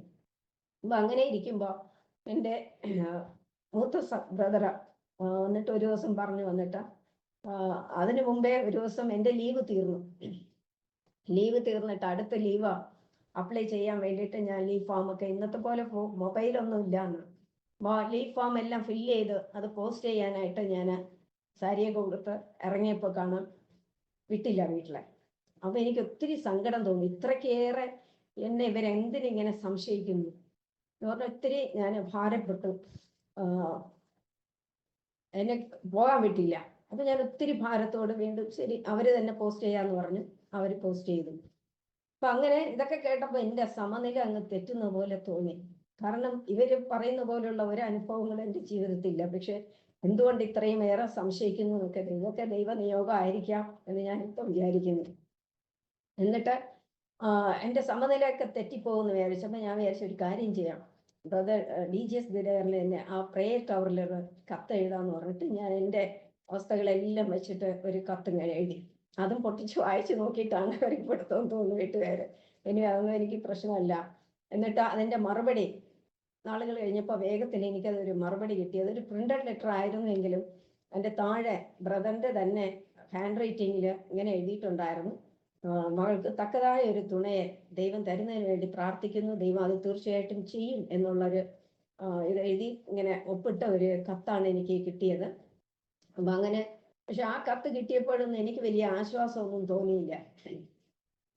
കണ്ടു എങ്കിലെങ്കിലും മടക്കി വെച്ചു. പക്ഷെ ഞാൻ എൻ്റെ വചന വായന നിർത്താതെ തന്നെ അത് ഒത്തിരിയെങ്കിലും ആശ്വാസം ഉണ്ടെങ്കിൽ ആ വചനത്തിലാണ് ഞാൻ ആശ്വാസം കണ്ടെത്തിയത്. അങ്ങനെ ഇരുന്നപ്പോൾ മൂത്ത ബ്രദറ് വന്നിട്ട് പറഞ്ഞു, ഞങ്ങളുടെ CSI ചർച്ചിൽ കൺവെൻഷൻ നടക്കുകയാണ്, വൈകിട്ട് കൺവെൻഷന് പോകാമെന്ന് പറഞ്ഞു. എനിക്ക് പോകാൻ താല്പര്യമില്ല. കാരണം എന്നെ ഒരു സ്ഥലത്തും വിടുന്നില്ല. ഞാൻ വീട്ടിൽ സത്യം പറഞ്ഞാൽ അങ്ങനെ തന്നെയാണ് അവിടെ പരന്നിരുന്നെന്ന് തോന്നുന്നു. നാട്ടിലേക്ക് എന്നെ ഹൗസ് അറസ്റ്റ് ചെയ്ത് വെച്ചിരിക്കുന്നു എന്നാണ്. അപ്പൊ ഇതൊക്കെ കേൾക്കുമ്പോൾ എനിക്ക് ഒത്തിരി വിഷമമാണ്. അപ്പൊ ഞാൻ ആദ്യം പറഞ്ഞു ഞാൻ വരുന്നില്ല പറഞ്ഞു ഇല്ല നീ ഒന്ന് വന്നു നോക്ക്, നമുക്ക് എന്തായാലും പോവാന്ന് പറഞ്ഞു.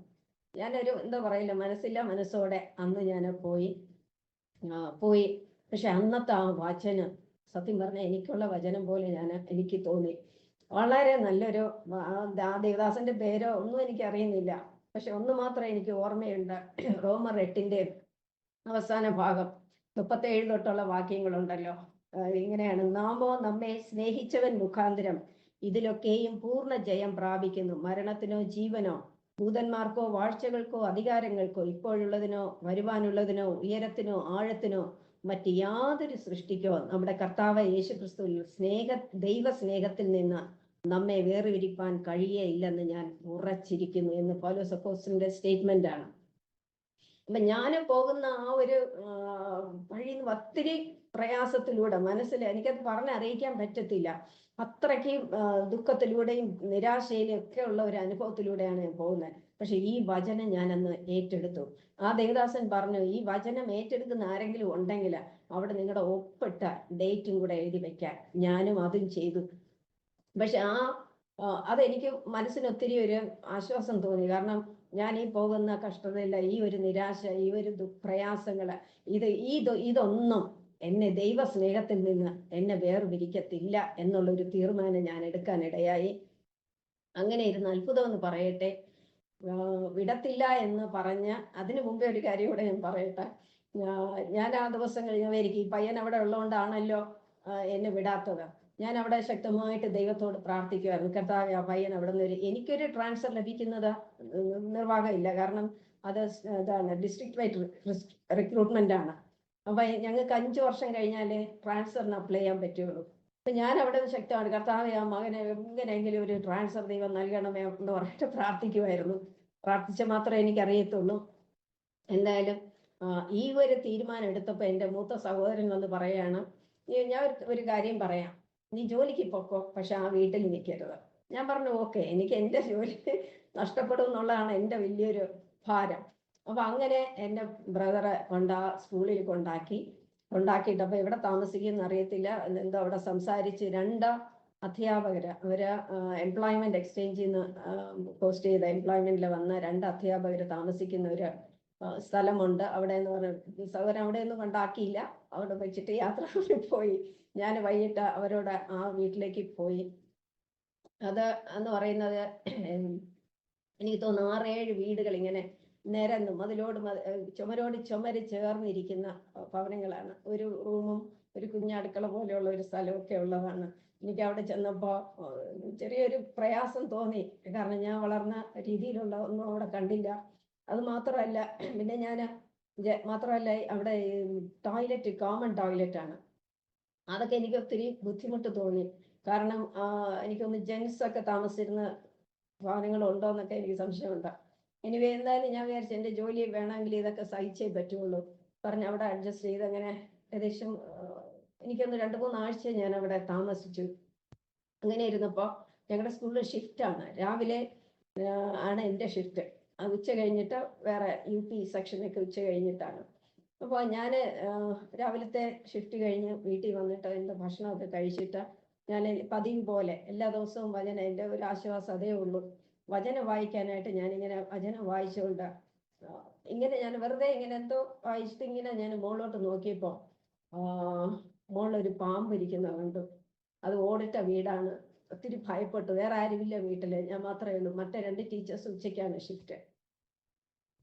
അപ്പൊ എനിക്ക് എന്ത് ചെയ്യണമെന്ന് അറിയത്തില്ല.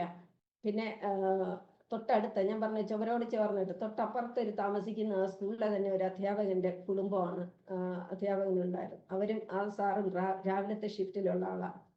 അപ്പൊ ഞാൻ അവിടെ ചെന്ന് ചോദിച്ചു, സാറുണ്ടോ, ഇങ്ങനെയാണോ പ്രശ്നം എന്ന് പറഞ്ഞു. സാറോട് നോക്കിയപ്പോൾ അതിനെ കണ്ടില്ല. അപ്പൊ എനിക്ക് തോന്നി, അയ്യോ ഞാൻ വ്യക്തമായിട്ട് കണ്ടതാണ്, എൻ്റെ തലയിൽ ഇത്രയും ഭാഗം ഞാൻ കണ്ടതാണ്. അപ്പൊ പക്ഷെ സാറ് അപ്പുറത്ത് നോക്കിയപ്പോൾ സാറിന്റെ അവിടെ തന്നെ സാറ് കണ്ടു, അതിനെ അടിച്ചു കൊന്നു നോക്കിയപ്പോൾ അതൊരു മൂർഖനായിരുന്നു. അത് എനിക്ക് അന്ന് പിന്നെ രാത്രി ഉറക്കാൻ വരത്തില്ല, പേടിച്ചു പോയി ഞാൻ. കാരണം ഇങ്ങനെയുള്ള ഒരു സാഹചര്യത്തിൽ എനിക്ക് കിടന്നുറങ്ങാൻ പറ്റുന്നില്ല. അപ്പൊ ആകെ ഞാൻ സ്കൂളിൽ ചെന്നിട്ട് തിരക്കി, വേറെ എന്തെങ്കിലും മാർഗമുണ്ടോ, വേറെ എവിടെയെങ്കിലും ഒരു താമസ സൗകര്യം കിട്ടുമോ. കാരണം ആ അറ്റ്മോസ്ഫിയറായിട്ട് എനിക്ക് ഒത്തുപോകാനായിട്ട് എനിക്ക് പറ്റിയില്ല. അപ്പൊ പറഞ്ഞു അവിടെ അടുത്ത് ഇതാണെങ്കിൽ നടന്നു പോകാനുള്ള, സ്കൂളിൽ നടന്നു പോകാനുള്ള ദൂരമേ ഉള്ളൂ, ഇനി കുറച്ചുകൂടെ അകലെ കുറച്ച് ദൂരത്തിലാണെങ്കിൽ ഒരു കോൺവെന്റ് ഹോസ്റ്റലുണ്ട് പറഞ്ഞു. അങ്ങനെ ചെന്ന് നോക്കി. അപ്പൊ എനിക്ക് തോന്നി ഇതിനേക്കാളും ബെറ്റർ ആണെന്ന് തോന്നി, കുറച്ചുകൂടെ സേഫാണ്. അങ്ങനെ ആ കോൺവെന്റ് ഹോസ്റ്റലില് താമസം മാറി ഞാൻ. അപ്പൊ അവിടെയും ദൈവകൃപയാൽ അവിടെയും കുറെ ടീച്ചേഴ്സ് ഉണ്ടായിരുന്നു ആ റൂമില്. കൃപയാല് കുറച്ച് നാള് അങ്ങനെ പോയി.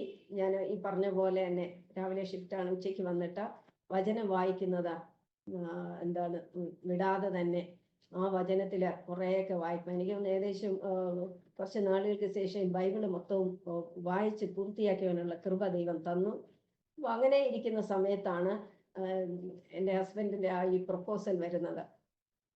ഒരു ദിവസം പെട്ടെന്ന് ഇങ്ങനെ ഒരു പ്രപ്പോസൽ വരികയും വളരെ പെട്ടെന്ന് തന്നെ അത് ഫിക്സ് ആവുകയും, ഒരു ശനിയാഴ്ച എൻഗേജ്മെന്റ് ആണെങ്കിൽ അടുത്ത ശനിയാഴ്ച എൻ്റെ വിവാഹമായിരുന്നു.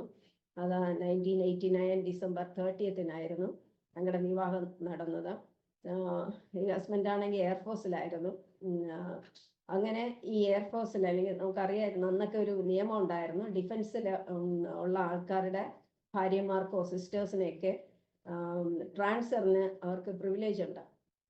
അങ്ങനെ ഞാൻ നേരത്തെ പറഞ്ഞില്ല, 5 വർഷം കഴിയാതെ എനിക്ക് ട്രാൻസ്ഫറിന് അപ്ലൈ ചെയ്യാൻ പറ്റത്തില്ല. പക്ഷേ കൃപയാൽ ഹസ്ബൻഡ് ഡിഫൻസ് പേഴ്സൺ ആയതുകൊണ്ട് ഞാൻ ട്രാൻസ്ഫറിന് അപ്ലൈ ചെയ്യുകയും എനിക്ക് കൃപയാൽ ട്രാൻഡത്തോട്ട് ട്രാൻസ്ഫർ ആവുകയും ചെയ്തു. പിന്നെ ഒന്ന് പറയട്ടെ, ഞാൻ ട്രാൻസ്ഫറായി ഇവിടെ വന്നപ്പോൾ തന്നെ ആ നിയമം എടുത്ത് മാറ്റുകയും ചെയ്തു. എല്ലാം ദൈവത്തിൻ്റെ ഒരു വലിയ പദ്ധതി എന്ന് തന്നെ ഞാൻ ഓർക്കുന്നു.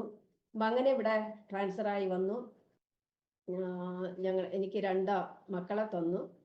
അതിലേക്ക് കുറച്ച് സാക്ഷ്യങ്ങളുണ്ട്, ഞാൻ അത് വിടുകയാണ്. 2 പൈതങ്ങൾ, ഒരു മകനെയും ഒരു മകളെയും തന്നു.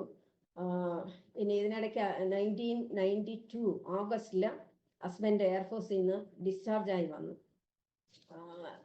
ഡിസ്ചാർജായി വരാനിടയായി.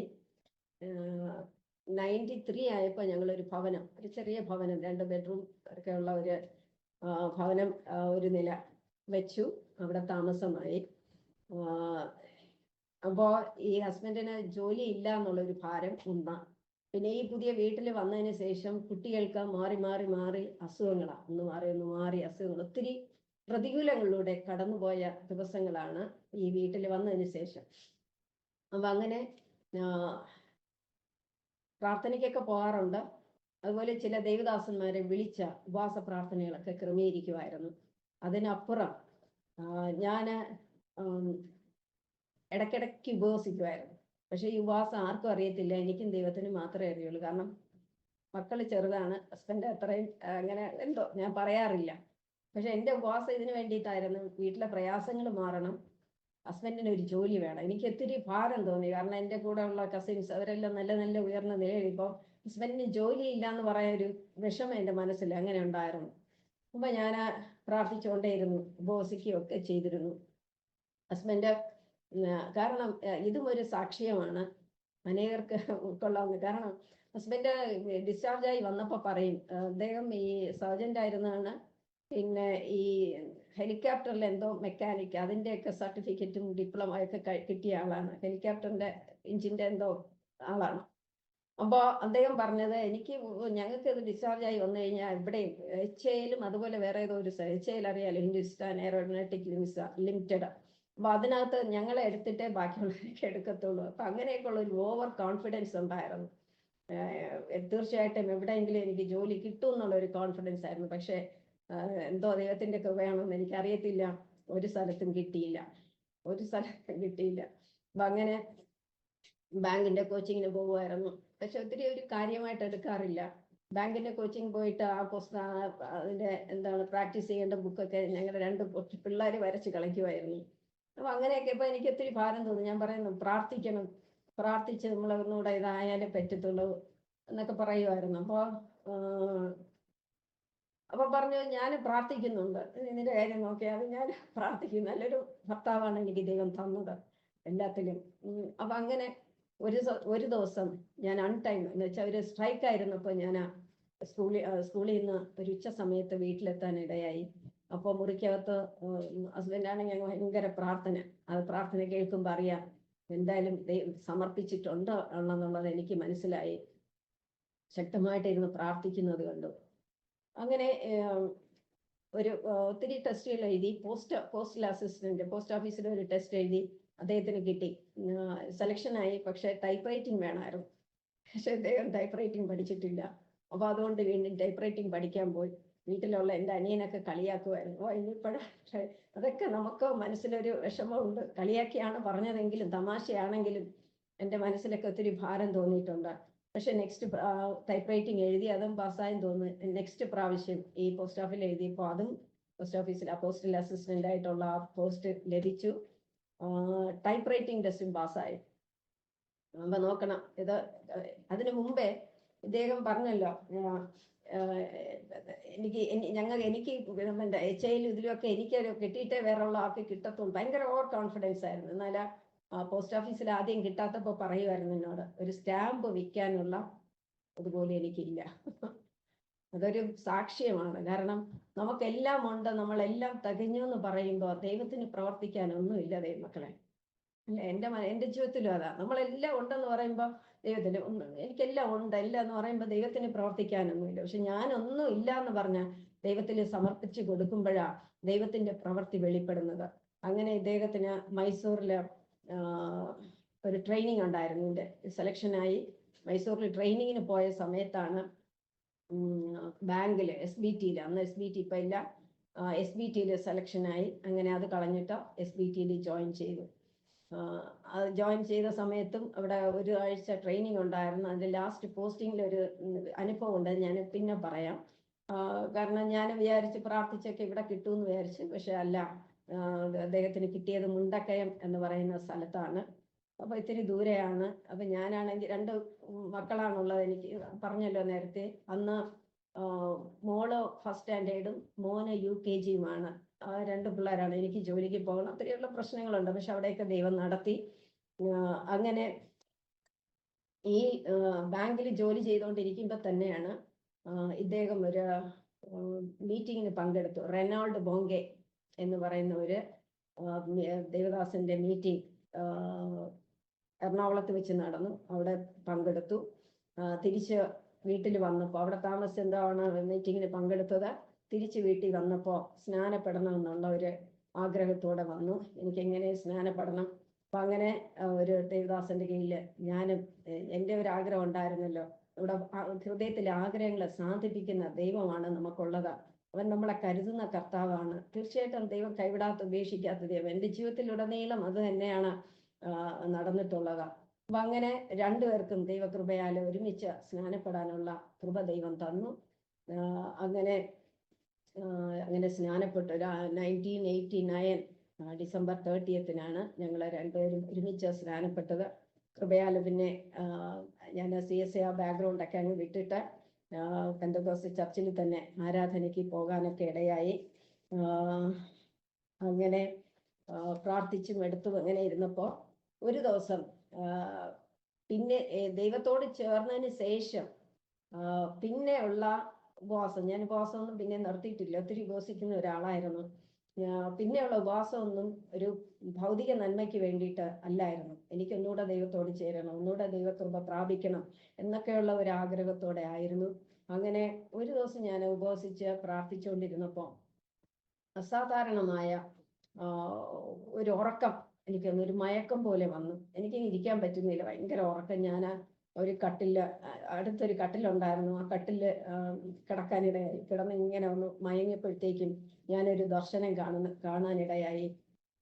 എന്ന് വെച്ചാൽ ഞാനിങ്ങനെ ഒരു വഴിയിൽ കൂടെ നടന്നു പോകുന്നു. എൻ്റെ വ്യക്തമായ ഇതൊന്നും എനിക്ക് അറിയത്തില്ല.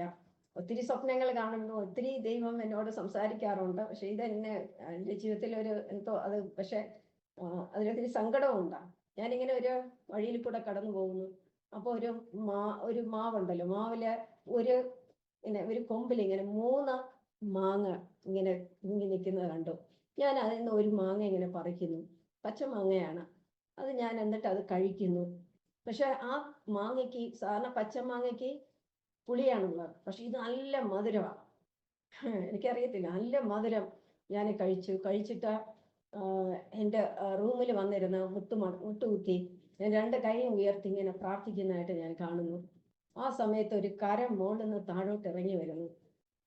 അത്രയും ഞാൻ കണ്ടിട്ട് പിന്നെ കാണുന്നതാ, ഞാൻ എന്നെ തന്നെ കാണുകയാണ്. എന്നുവെച്ചാല് എൻ്റെ ആത്മാവ് മുകളിൽ വന്നിട്ട് ഞാൻ ഈ കട്ടിൽ ഇങ്ങനെ ഒരു പ്രകാശത്തിൽ ഇങ്ങനെ കുളിച്ച് കിടക്കുന്നതായിട്ട്, മൊത്തവും പ്രകാശം കൊണ്ട് മൂടി ഇരിക്കുന്നതായിട്ട് ഞാൻ കാണാനിടയായി. അതിനോടൊപ്പം തന്നെ ഭയങ്കരമായൊരു ദൈവശബ്ദം ഇങ്ങനെ എന്നിൽ കേൾപ്പിച്ചുകൊണ്ടിരുന്നു. പക്ഷെ എനിക്ക് ഒത്തിരി സങ്കടം ഉണ്ടാവില്ല, കാരണം പൂർണ്ണമായിട്ട് എനിക്ക് അതിപ്പോൾ പറയാനായിട്ട് എനിക്ക് മറന്നുപോയി. കാരണം ഇങ്ങനെയാണ് അതിൻ്റെ തുടക്കം. മകളെ, ഞാൻ നിന്നിൽ നീ എൻ്റെ പ്രിയപുത്രി, ഞാൻ നിന്നിൽ പ്രസാദിച്ചിരിക്കുന്നു, ഞാൻ നിന്നോട് കൂടെയുണ്ട്. ആ സ്വരത്തിനൊരു എനിക്കറിയത്തില്ല, അതിനൊരു ആണിൻ്റെയും അല്ല പെണ്ണിൻ്റെയും അല്ലാത്ത ഒരു ഗാംഭീര്യമുള്ള ഒരു ശബ്ദമായിരുന്നു. പക്ഷെ ഇത്രയും ഇത് പറഞ്ഞു തുടങ്ങിയിട്ടാ ഇങ്ങനെ ആ പ്രവചനം, എന്നെ കുറിച്ചുള്ള ദൂതുകൾ ഇങ്ങനെ ഒന്നൊന്നായി പറയാൻ തുടങ്ങി. പക്ഷെ ഞാൻ എൻ്റെ മനസ്സിലൊന്ന് സംശയിച്ചു. ഞാൻ ഒത്തിരി കേട്ടപ്പോൾ ഞാൻ വിചാരിച്ചു, കർത്താവേ, ഇതെല്ലാം ഞാൻ എങ്ങനെ ഓർക്കുമെന്ന് വിചാരിച്ചതും ആ പ്രവചനം നിൽക്കാനും ഇടയായി. അതുപോലെ തന്നെ അടുത്തൊരു ലാൻഡ് ഫോൺ ഉണ്ടായിരുന്നു. ലാൻഡ് ഫോൺ റിങ് ചെയ്തതും ഒരുമിച്ചായിരുന്നു.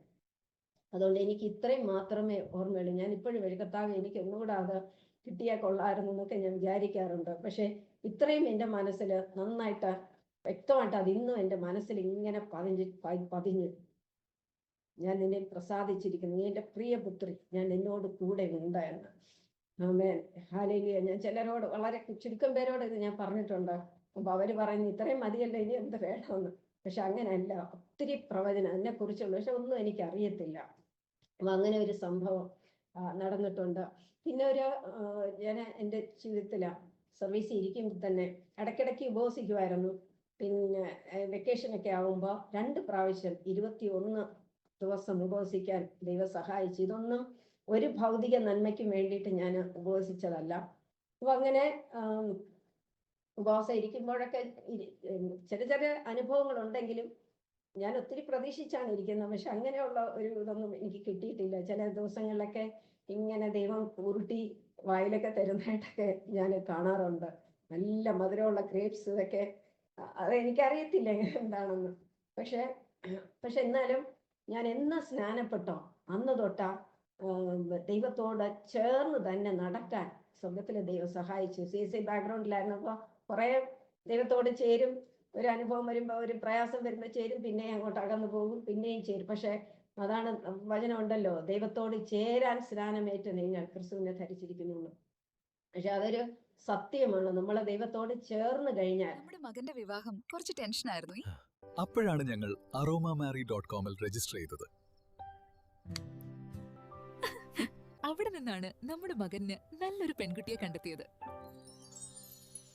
ഇന്ന് തന്നെ aromamary.com ഡൗൺലോഡ് ചെയ്യും. സത്യമാണ്. നമ്മളെ ദൈവത്തോട് ചേർന്ന് കഴിഞ്ഞാൽ പിന്നെ നമുക്കും ദൈവത്തിനുമായുള്ള ഒരു അഭേദ്യമായ ബന്ധം, പൗലോസ് അപ്പോസ്തലൻ പറഞ്ഞ പോലെ ആ സ്നേഹത്തിന് നമുക്കൊണ്ട് ആർക്കും വേർപിരിക്കാൻ പറ്റാത്ത ഒരു അനുഭവമാണ് ജീവിതത്തിൽ ഉണ്ടായിട്ടുള്ളത്. അപ്പൊ അങ്ങനെ ഉപവാസം ഇരുന്നു 21 ദിവസം. അത് കഴിഞ്ഞിട്ട് എൻ്റെ ജീവിതത്തിൽ എനിക്ക് തോന്നുന്നു 1980 എൻ്റെ മോന് 10ാം ക്ലാസ് പഠിക്കുമ്പോൾ ഞാൻ അന്ന് ഒരു സ്കൂളിലെ ടീച്ചറായിട്ട് വർക്ക് ചെയ്യുകയാണ്.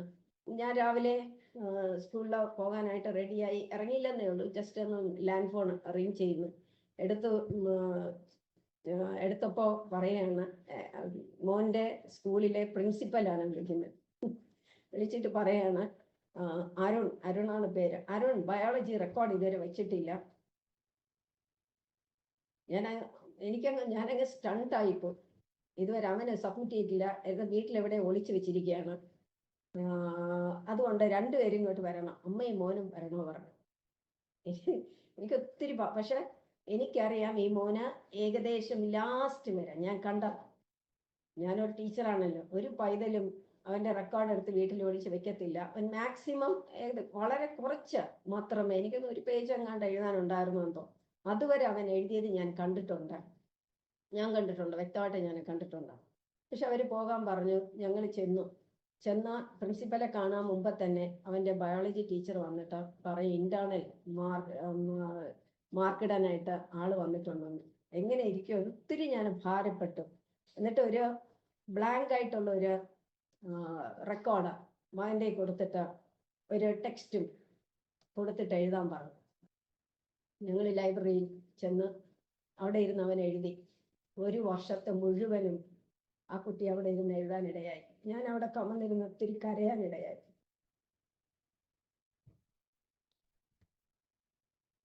എന്തുകൊണ്ട് ഇങ്ങനെയൊക്കെ സംഭവിക്കുന്നത് എനിക്കറിയത്തില്ല. കാരണം ഇവന് റെക്കോർഡ് എഴുതിയത് എനിക്കറിയാം. എന്നിട്ട് അപ്പൊ തന്നെ ആ ടീച്ചർ പറയാണ്, അരുൺ കൊണ്ടുവന്നെന്ന് കൂടെയുള്ള ഇന്ന കുട്ടികളെ പറഞ്ഞു അവൻ സബ്മിറ്റ് ചെയ്തത് കണ്ട 1-2 കുട്ടികളുണ്ട്, പക്ഷെ റെക്കോർഡ് മിസ്സിംഗ് ആണ്, ആരും അടിച്ചു മാറ്റിയതാണെന്ന് തോന്നുന്നു. ഒത്തിരി ഭാരപ്പെട്ടു. പക്ഷെ ആ കുട്ടി ഇരുന്ന ഒരു വർഷത്തെ മൊത്തവും എഴുതാനിടയായി. ലാസ്റ്റ് ആ ഡയഗ്രാമൊക്കെ വരച്ചപ്പോ എനിക്ക് നിന്ന് ഓർമ്മ എൻ്റെ മനസ്സിൽ ഇങ്ങനെ നിൽക്കുക. അത് വേറെ ഷേപ്പിലൊക്കെ ആയിരുന്നു. എത്ര എന്ന് പറഞ്ഞിട്ട് നമുക്കത് മനസ്സിലാക്കാൻ സാധിക്കും. ഒത്തിരി ഭാരപ്പെട്ടു. എന്നാലും അവൻ മൊത്തവും കംപ്ലീറ്റ് ചെയ്ത് സബ്മിറ്റ് ചെയ്തു. എന്നിട്ട് എനിക്കൊന്നൊരു 3 മണിയൊക്കെ ആയെന്ന് തോന്നുന്നു. ഞങ്ങൾ അവിടെ നിന്ന് തന്നെ, അവിടെ ക്യാൻറ്റീനുണ്ട്, പ്രഗത്ഭമായ ഒരു സ്കൂളാണ്, സെന്റ് തോമസ് സ്കൂള്, ICSEയിലാണ് അവൻ പഠിച്ചത്. അപ്പോ പിന്നെ ഞങ്ങള് ഭക്ഷണം കഴിച്ചിട്ട് വീട്ടിൽ വന്നു. ഒത്തിരി ഭാരപ്പെട്ടു. അപ്പൊ എൻ്റെ മനസ്സിൽ തോന്നി, ഇവന് വേണ്ടി എന്തായാലും ഉപവസിച്ചേ പറ്റത്തുള്ളൂ, ഇങ്ങനെ പോയാൽ ശരിയാകത്തില്ല. അവൻ ആ സ്കൂളിൽ പോകുമ്പോഴേ തന്നെ ആദ്യമേ തന്നെ അത് ഒത്തിരി ഉണ്ട്, ഞാൻ അതിലേക്ക് പറയുന്നില്ല ഒത്തിരി കാര്യങ്ങൾ. ഒത്തിരി പ്രതികൂലമാണ് അവന്. പക്ഷെ അവിടെയൊക്കെ ദൈവം നടത്തി. ഞാൻ അങ്ങനെ 40 ദിവസം എൻ്റെ മോന് വേണ്ടി ഉപവസിക്കാനിടയായി. നേരത്തെ ഇരുന്നതും 21 ദിവസം ഞാൻ കംപ്ലീറ്റ് ഫാസ്റ്റിംഗ് ആയിരുന്നു. പക്ഷെ ഇത് 4 മണി വരെ ഇരുന്ന്. അന്ന് അവനെ സ്റ്റഡി ലീവായിരുന്നു. ഞാൻ സ്കൂളിൽ ചെന്നിട്ട് അത്രയും ദിവസം ലീവ് ഇട്ടിട്ട് ഞാൻ വീട്ടിലുണ്ടായിരുന്നു. 40 ദിവസം ദിവസങ്ങളിൽ ഉപവസിച്ച് 4 മണി വരെ ഉപവസിച്ച് പ്രാർത്ഥിച്ചു. ഭാഗ്യം എന്ന് പറയട്ടെ, ആ ഡിസ്റ്റിങ്ഷനോടെ പാസ്സാകാൻ ദൈവം സഹായിച്ചു. ദൈവത്തിന്റെ വലിയ കൃപ, ദൈവം കൂടെ ഇരുന്ന് ദൈവം ദൈവം ഒരിക്കലും നമ്മളെ ലജ്ജിപ്പിക്കാൻ അനുവദിക്കാത്ത കർത്താവ്. കണ്ണുനീരോടുള്ള പ്രാർത്ഥന ഒരിക്കലും മാതാപിതാക്കൾക്ക് ഒരു അനുഗ്രഹമായി, അതൊരു സാക്ഷ്യമായി ഞാൻ പറയട്ടെ. ഇത് മാത്രമല്ല, ഈ മകന് അത് കഴിഞ്ഞിട്ട് പ്രീ ഡിഗ്രി കഴിഞ്ഞു LLM ഒക്കെ പഠിച്ചു. ഈ സമയത്തും ഒക്കെ അവൻ ഒത്തിരി പ്രതികൂലത്തിലൂടെ കടന്നുപോയ ഒരു മകനാണ്. പക്ഷെ നമ്മുടെ കണ്ണുനീരോട്, ഒരു മാതാവിന്റെ കണ്ണുനീര് അല്ലെങ്കിൽ മാതാപിതാക്കളുടെ കണ്ണുനീരിന് ഒരിക്കലും മറികടന്നു പോകാത്ത ദൈവമാണ്. നയീൻ പട്ടണത്തിലെ വിധവയുടെ കണ്ണുനീരെ കണ്ട കർത്താവ്. തീർച്ചയായിട്ടും നമ്മുടെ കണ്ണീർ മക്കൾക്ക് വേണ്ടി കരഞ്ഞു പ്രാർത്ഥിക്കുന്നുവെങ്കിൽ അതിനൊരു വിടുതല, ഒരു സമയം ദൈവം തരുമെന്നുള്ളത് എൻ്റെ മകനൊരു ഉദാഹരണമാണ്. തീർച്ചയായിട്ടും അവന് കൊറോണ സമയത്തും ഒക്കെ ഒത്തിരി വെറുതെ വീട്ടിൽ LLB കഴിഞ്ഞു, LLM കഴിഞ്ഞു. പക്ഷെ ഒരു ജോബ് ഒന്നും ഇല്ലാതെ കൊറോണ സമയത്ത് എല്ലാവരും ഒരുമാതിരിയൊക്കെ കളിയാക്കിയൊക്കെ പറയുമായിരുന്നു ഇവന് ഇങ്ങനെ ഇരിക്കുന്നു എന്നുള്ള ഒരു ഇതില്. പക്ഷെ നല്ലൊരു കുട്ടിയാണ്. പക്ഷെ എങ്കിലും നല്ലൊരു കുട്ടിയാണെന്ന് പറയുമ്പോഴും ഞാനൊന്ന് പറയട്ടെ, അവനെ കുറച്ച് നാള് അവനെ പാട്ടൊക്കെ വലിയ ഇഷ്ടമാണ്. അങ്ങനെ അവനെ ക്രിസ്ത്യൻ പാട്ടിട്ടപ്പോൾ ആരും ശ്രദ്ധിച്ചില്ല. അതുകൊണ്ട് മറ്റു പാട്ടുകളിലേക്ക് പോയി. അപ്പൊ അങ്ങനെ ശത്രു അവനെ പുറകോട്ട് വലിച്ചു കൊണ്ടുപോയി എന്നുള്ളത് ഒരു സത്യമാണ്. അതാണ് ഞാൻ പറഞ്ഞത്, അവിടെയൊക്കെ കണ്ണുനീരോടെയുള്ള പ്രാർത്ഥന ദൈവം അവനെ വിടുവിച്ചു. ഇന്ന് ഞാൻ പറഞ്ഞല്ലോ നേരത്തെ, ലേബർ ഡിപ്പാർട്ട്മെന്റിൽ അസിസ്റ്റന്റ് ലേബർ ഓഫീസറായിട്ട് അവൻ വർക്ക് ചെയ്യുന്നു. ഇന്ന് വളരെ കൃപയോടെ നിൽക്കുന്ന ഒരു പൈതലാണ്. ഇടയ്ക്കിടയ്ക്ക് ചർച്ചിലൊക്കെ സങ്കീർത്തനം പറയാനും ഒക്കെ ഇടയാകുന്നു. അതുകൊണ്ട് ഞാൻ മാതാപിതാക്കളോട് പറയാണ്, ഒരിക്കലും കണ്ണുനീരോടുള്ള പ്രാർത്ഥനയ്ക്ക് ദൈവം മറികടന്ന് പോകത്തില്ല. ചിലപ്പോൾ നമ്മൾ പ്രാർത്ഥിക്കുമ്പോൾ ഉടനെ ഒരു ഉത്തരം കിട്ടിയില്ല എങ്കിലും അത് ആ സമയമാവുമ്പോൾ ദൈവം അവരെ പുറത്തെടുക്കുക തന്നെ ചെയ്യും. അമ്മേൻ അങ്ങനെ, അതാണ് മകന്റെ സാക്ഷ്യം. അപ്പൊ അങ്ങനെ ഇടയ്ക്കിടയ്ക്ക് ഉപവസിക്കുകയും പ്രാർത്ഥിക്കുകയും ഒക്കെ ചെയ്യുമായിരുന്നു. അങ്ങനെ എൻ്റെ ജീവിതം കടന്നുപോയി. അങ്ങനെ 2010 ആയപ്പോൾ ഞാൻ സ്കൂൾ ടീച്ചറിൽ നിന്ന് ഹെഡ് മിസ്ട്രസ്സായിട്ട് പ്രൊമോഷനായി. ആദ്യം പത്തനംതിട്ടയുള്ള കുറ്റൂർ എന്ന് പറയുന്ന സ്ഥലത്താണ് മിച്ചമായത്. അത് കഴിഞ്ഞ് ട്രാൻസ്ഫറായി കഴക്കൂട്ടത്ത് വന്നു. അത് കഴിഞ്ഞ് ട്രാൻസ്ഫറായിട്ട് അവിടെ നിന്ന് വീട്ടിനടുത്തുള്ള, നേരത്തെ ഞാൻ സഹോദരൻ പറഞ്ഞല്ലോ, government model high school for boys, ഒരു പ്രഗത്ഭമായ ഒത്തിരി ഉന്നതർ പഠിച്ചിറങ്ങിയ ഒരു സ്കൂളായിരുന്നു അത്. പക്ഷെ അവിടെ എനിക്ക് ട്രാൻസ്ഫർ കിട്ടി, പ്രിൻസിപ്പൽ HM ആയിട്ടുള്ള ട്രാൻസ്ഫർ ലഭിച്ചു. എനിക്ക് തോന്നുന്നു ആദ്യത്തെ ഒരു വനിതാ പ്രിൻസിപ്പൽ HM ആണ് അവിടുത്തെ. കാരണം അതൊരു ബോയ്സ് സ്കൂളാണ്. അത് വലിയൊരു സ്കൂളായിരുന്നുവെങ്കിലും ഞാൻ പോകുന്ന സമയത്ത് അതൊക്കെ വളരെ ശുഷ്കിച്ച് വളരെ വേറൊരു രീതിയിലായിരുന്നു ഒരു സ്കൂളായിട്ടാണ് കാണപ്പെട്ടത്. അവിടെ ചെന്നപ്പോൾ ഞാൻ കുറച്ച് കാര്യങ്ങൾ, ഓരോ സ്കൂളിൽ ഇരുന്നപ്പോഴും കുറച്ച് കാര്യങ്ങളൊക്കെ ചെയ്യാൻ സ്വർഗത്തിൽ ദൈവം സഹായിച്ചു. കാരണം നമ്മോട് കൂടെ ഇരിക്കുന്ന ദൈവമാണ്. ആമേൻ, സ്തോത്രം. അപ്പൊ ആ സ്കൂളിൽ ചെന്ന് കുറച്ച് കാര്യങ്ങൾ ചിട്ടയാക്കാൻ നോക്കി.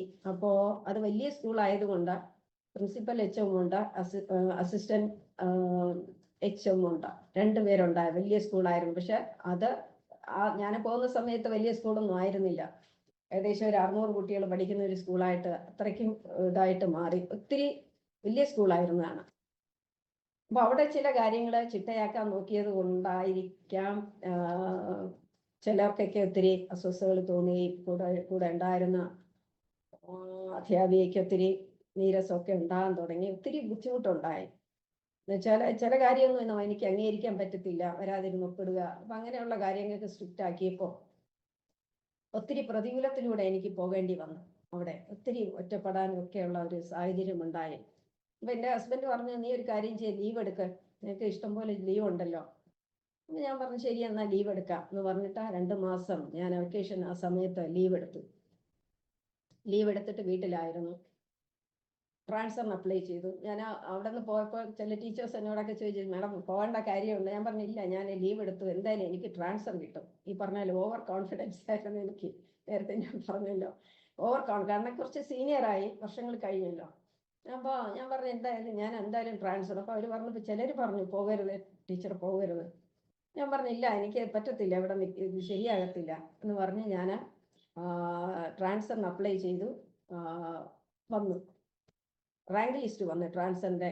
ആ റാങ്ക് ലിസ്റ്റ് വന്നപ്പോൾ 2 സ്കൂളിൽ 1ാമത്തെ റാങ്കും വേറെ 2 സ്കൂളിൽ 2ാമത്തെ റാങ്ക്. കാരണം സീനിയോറിറ്റി ഉള്ളത് കൊണ്ട് അങ്ങനെ കണ്ടു. അത് കട്ടിയപ്പോൾ ഒന്നുകൂടെ കോൺഫിഡൻസ് ആയി, എനിക്ക് എന്തെങ്കിലും എവിടെയെങ്കിലും കിട്ടുമെന്ന്. പക്ഷെ ഓർഡർ വന്നപ്പോൾ എനിക്ക് ഒരു സ്ഥലത്തും കിട്ടിയില്ല എന്നുള്ളതാണ് വാസ്തവം. ഒരു സ്ഥലത്തും കിട്ടിയില്ല. ഞാൻ വാവിട്ട് കരയാനിടയായി. കർത്താവ്, എന്തുകൊണ്ട് എനിക്ക് കിട്ടിയില്ല? അപ്പൊ ഞാൻ വേറെ നിവർത്തിയില്ല. ഇനി ഒരു ട്രാൻസ്ഫർ ഓർഡർ ഉണ്ടാകാൻ സാധ്യതയില്ല. അപ്പോൾ ഞാൻ 3 ദിവസം ദൈവസന്നിധിയിൽ ഉപവസിച്ചു. ട്രാൻസ്ഫർ കിട്ടാൻ വേണ്ടിയിട്ടല്ല, എനിക്ക് ആ സ്കൂളിൽ, ഞാനായിരുന്ന മോഡൽ സ്കൂളിൽ എനിക്കൊന്ന് തല ഉയർത്തി ഒന്ന് പോകാൻ, എന്നുവെച്ചാൽ എനിക്കൊരു ഷെയിമായി പോയി. എനിക്ക് ട്രാൻസ്ഫർ കിട്ടുമെന്ന് പറഞ്ഞ ആ ഒരു ഇതിലേക്ക് പോകാനായിട്ട്. അപ്പം ഞാൻ വിചാരിച്ചു, എനിക്കൊന്ന് കോൺഫിഡൻറ്റോടെ ഒന്ന് ചെല്ലാനുള്ള കൃപ ദൈവം തരണം. അപ്പം എനിക്ക് ഒരു വലിയ ദൈവ സാന്നിധ്യം എൻ്റെ കൂടെ ഉണ്ടാകണം. ഞാൻ എന്നെ തന്നെ ഒന്ന് താഴ്ത്തി ദൈവസന്നിധിയിൽ 3 ദിവസം ഉപവസിച്ചു. ആ സമയം ഈ 3 ദിവസം ഉപവസിച്ചപ്പോഴാണ് എനിക്ക് ലഭിച്ച വാക്യം എസ്തറിന്റെ പുസ്തകമാണ്.